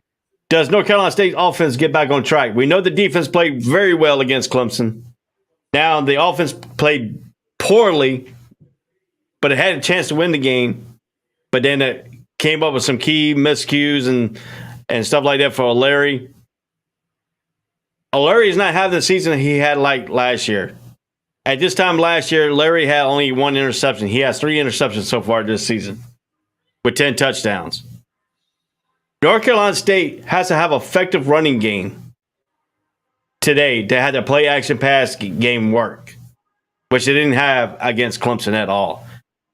But now on the other hand, on the other side, is State's defense prepared to take Travis, the quarterback for FSU, who can be mobile and who can pass the ball. Dual threat quarterback. So what's your take on this game today? I want Florida State to play Florida State football, in the words of my good friend Hot Tub Dave. Shout out to him. Huge Florida State fan. He always gives me the hidden intangibles of Florida State football. The offensive line guys, their linebacking core, special teams play, what they bring to the game and what to bring to the table. But I think this is one of those matchups. Again, we get caught up in the past and letting these teams create their own identity. And that's what I believe with Florida State has not been able to get established this year. And I think this is the weekend. This is Heisman moment weekend. And this is the weekend for your program to put the foot in the ground. This is who we're going to be moving forward. This is the best time for Florida State to do that. Best time. So I got Florida State beating NC State. I like NC State program. I don't think they can play consistent football as they've been doing the past few weeks. I think Florida State is the program that's trying to change it around and show you their new identity, whether it's the coaching staff or the players and moving forward and all of that. But I got Florida State winning this game. And I was at the game when Phillip Rivers was the quarterback and they beat Florida State. I was at that game. They tore down the goalpost. That's from Champ Bailey, brother, Boss Bailey, played at NC State. I was at that game. Knowledge. Now my question is two things I have seen some reports that Dave Dorson, the head coach at North Carolina State, has been linked to Wisconsin job. Some reports have come out and said that Dorson said if that job did come open, that he will crawl to that job. Now that job is open. Now the question is the distraction from the media to this NC State team, knowing that Dorson could end up leaving after this year to take that Wisconsin job. Now, does that put more pressure on NC State? Because now they got the media talking about coaches leaving and everything. I mean, if we really want to find out if he's leaving, all we got to do is look at the incoming recruiting classes. Who has changed their mind? Because they know before we know. I'm not going to put too much mustard on that sandwich on that one. I mean, going from NC State to Wisconsin, and we already know the conference is in the uproar right now with these television deals coming out right now. Who's moving where? Who's going to do what? No, I'm not going to do that. I'm going to concentrate on what's going on today in this game, in this situation. I'm going to keep it there. Now, the question, too, is Peyton Willis. We know he's injured prone. He's been injured the last 2 years. He is coming back from a big upper body injury. He has shown that he is effective for NC State's defense. He's the second big tackling performance since he returning from an early season upper body injury this year, racking up 11 stops against Clemson. We know that Mills is the heart and soul, and Engel is the heart and soul of that defense. But Peyton Willis is the engine that makes it work. Is the NC State's defense going to keep them in the game? But the problem is, can Florida State stop the running game of NC State like Clemson did and make the play action pass that North Carolina State likes to run ineffective? I think Florida State's offense is going to try to make a statement more than the defense. I know defense is part of the game. Defense win the games. But I think what Florida State needs to do is emphasize the offensive structure going into this game. Let me show you what we have. Let me show you my repertoire. That's a Swiss Army knife team if it's utilized the right way, and it has not been utilized the right way. There's a whole lot of things going into factor on this college football Saturday. It's plant your foot Saturday for the Heisman. It's plant your foot Saturday for making a statement about your identity moving forward. It's plant your foot Saturday in knowing who your team is. Stop doubting us. Here we are. And it's probably, 15 to 20 teams that have that on their mind today. And this is one of those games and matchups with Florida State. Yeah, and if you look at it, too, the matchup is North Carolina State receivers versus FSU's secondary. Much was expected from Wolfpack quarterback Devin Leary as preseason pick, league player of the year. Through the offense, hasn't settled into rhythm. Some of that has to do with teams losing Wolfpack losing top receiver Emeka Emezi from last year, who was their effective wide receiver at the big wide receiver going down the field and catching possession. They have not done the same thing. You still got to respect Blair Thomas, the wide receiver for NC State. He has been the most productive wide receiver so far this season. In that case, you can double team Thomas and make Walker beat you because Walker hasn't really done much this season for NC State. And what Clemson did against Blair Thomas, they rolled their coverage to them and made the other receivers be effective. And they weren't doing it. Devon Leary has not been the same person that he was last year. And we know we're talking about last year's stuff is last year and this year's new stuff. Different receiving core, got it. But in ACC play, he has been 62.4% of his attempts has been completed. Now with Travis Jordan on the other hand for Florida State, does NC State defense have anything to match up with the 6'7" wide receiver in Wilson that Florida State has been exploiting all season long? I look at Florida State as the only ACC team in football that plays like an SEC team in football. They have speed, they have size, they have durability. They are multi-talented on both sides of the ball. And I think today is one of these games that Florida State is going to put it out there like, look, this is who we are. Let's go Seminoles. Let's go. 6'7", prove to me. Prove to me. The last wasted talent that tall in football was the quarterback for the Broncos, Brock. He was 6'8", worthless piece of shit. Tallest football quarterback in NFL history. Couldn't do anything. Now, this receiver could do it the right way. Yeah. Brock Osweiler, 6'8", horrible. Now, FSU has last time they have won in Raleigh is 2016. They have lost the past two trips here to Raleigh, North Carolina, to Carly Fielding Stadium. We know that Wolfpack fans said Carly Fielding Stadium is a tough place to play. It's loud and noisy and all this other stuff. But you got Florida State winning this ball game, correct? Yes. Let's go Seminoles. Hot Tub Dave. I'll pull the opposite direction. I think North Carolina State is tough play at home due to the fact it's not cause of the stadium. I think it's just cause of I just think it's cause that they're coming off a loss against Clemson. I think they are undefeated at home right now. I think the home is going to be there to prevail. I don't think Florida State is fully back yet, but they're getting close. They're getting there, Daddy. They're getting there. So that's the question. Can Florida State utilize the 6'7" Wilson enough in this ball game to get the victory? My opinion is no, because of the two linebacking core, who is supposed to be the best linebacking core in college football, and Willis and I think Mills. So you saying that linebacker going to slide out on coverage? He's going to bag up. So it's going to be one linebacker. So got two linebackers in there the whole game. You think that line got enough pressure to sustain the availability for the receiver to get open, or the running back, or develop another play off the tight end? That's a lot. But see, the thing is, the mismatch that Florida State's been using is the Wilson tight end against a linebacker. These two linebackers at North Carolina State are athletic, who can take away Wilson by themselves. What time does game start? I got to see this shit with my own eyes. This game is at 8:00. Oh, hell no. We got Cardinal baseball tonight. I swear, if you don't have a red shirt on today for this Cardinal game here in St. Louis, you're not allowed in the ballpark. Well, you got two games at 8:00 that you need to look that is going to be on the slate with your St. Louis Cardinals. Texas A&M versus number 1 Alabama, and Florida State versus number 14 North Carolina State. So cell phones are for. iPads too. I got playoff baseball tonight.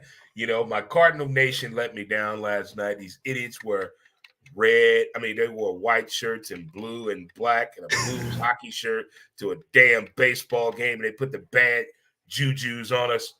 Look, morons, if you're a baseball fan, you wear Cardinal red. Sea of red today. If I don't see a sea of red today, I'm getting you all. We'll get you all. Anyway, today's pick'em. We have a lot of games that we picked against each other. Not a lot of games together. We're almost done, right? Yeah, we're getting ready to shut off right here. This is it. This is the monologue. This is the conclusion of our game. They're getting ready to say, but this game, this week can set you either close to me or put me farther apart. So, sound like my first, second, third, and fourth marriage.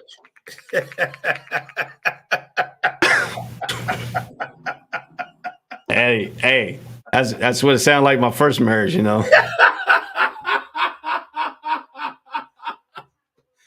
We've bought a lot of jewelry and furniture in our lifetimes.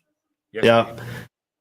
But anyway, the month of October is Breast Cancer Awareness Month. I have some friends that had breast cancer. They've beat breast cancer.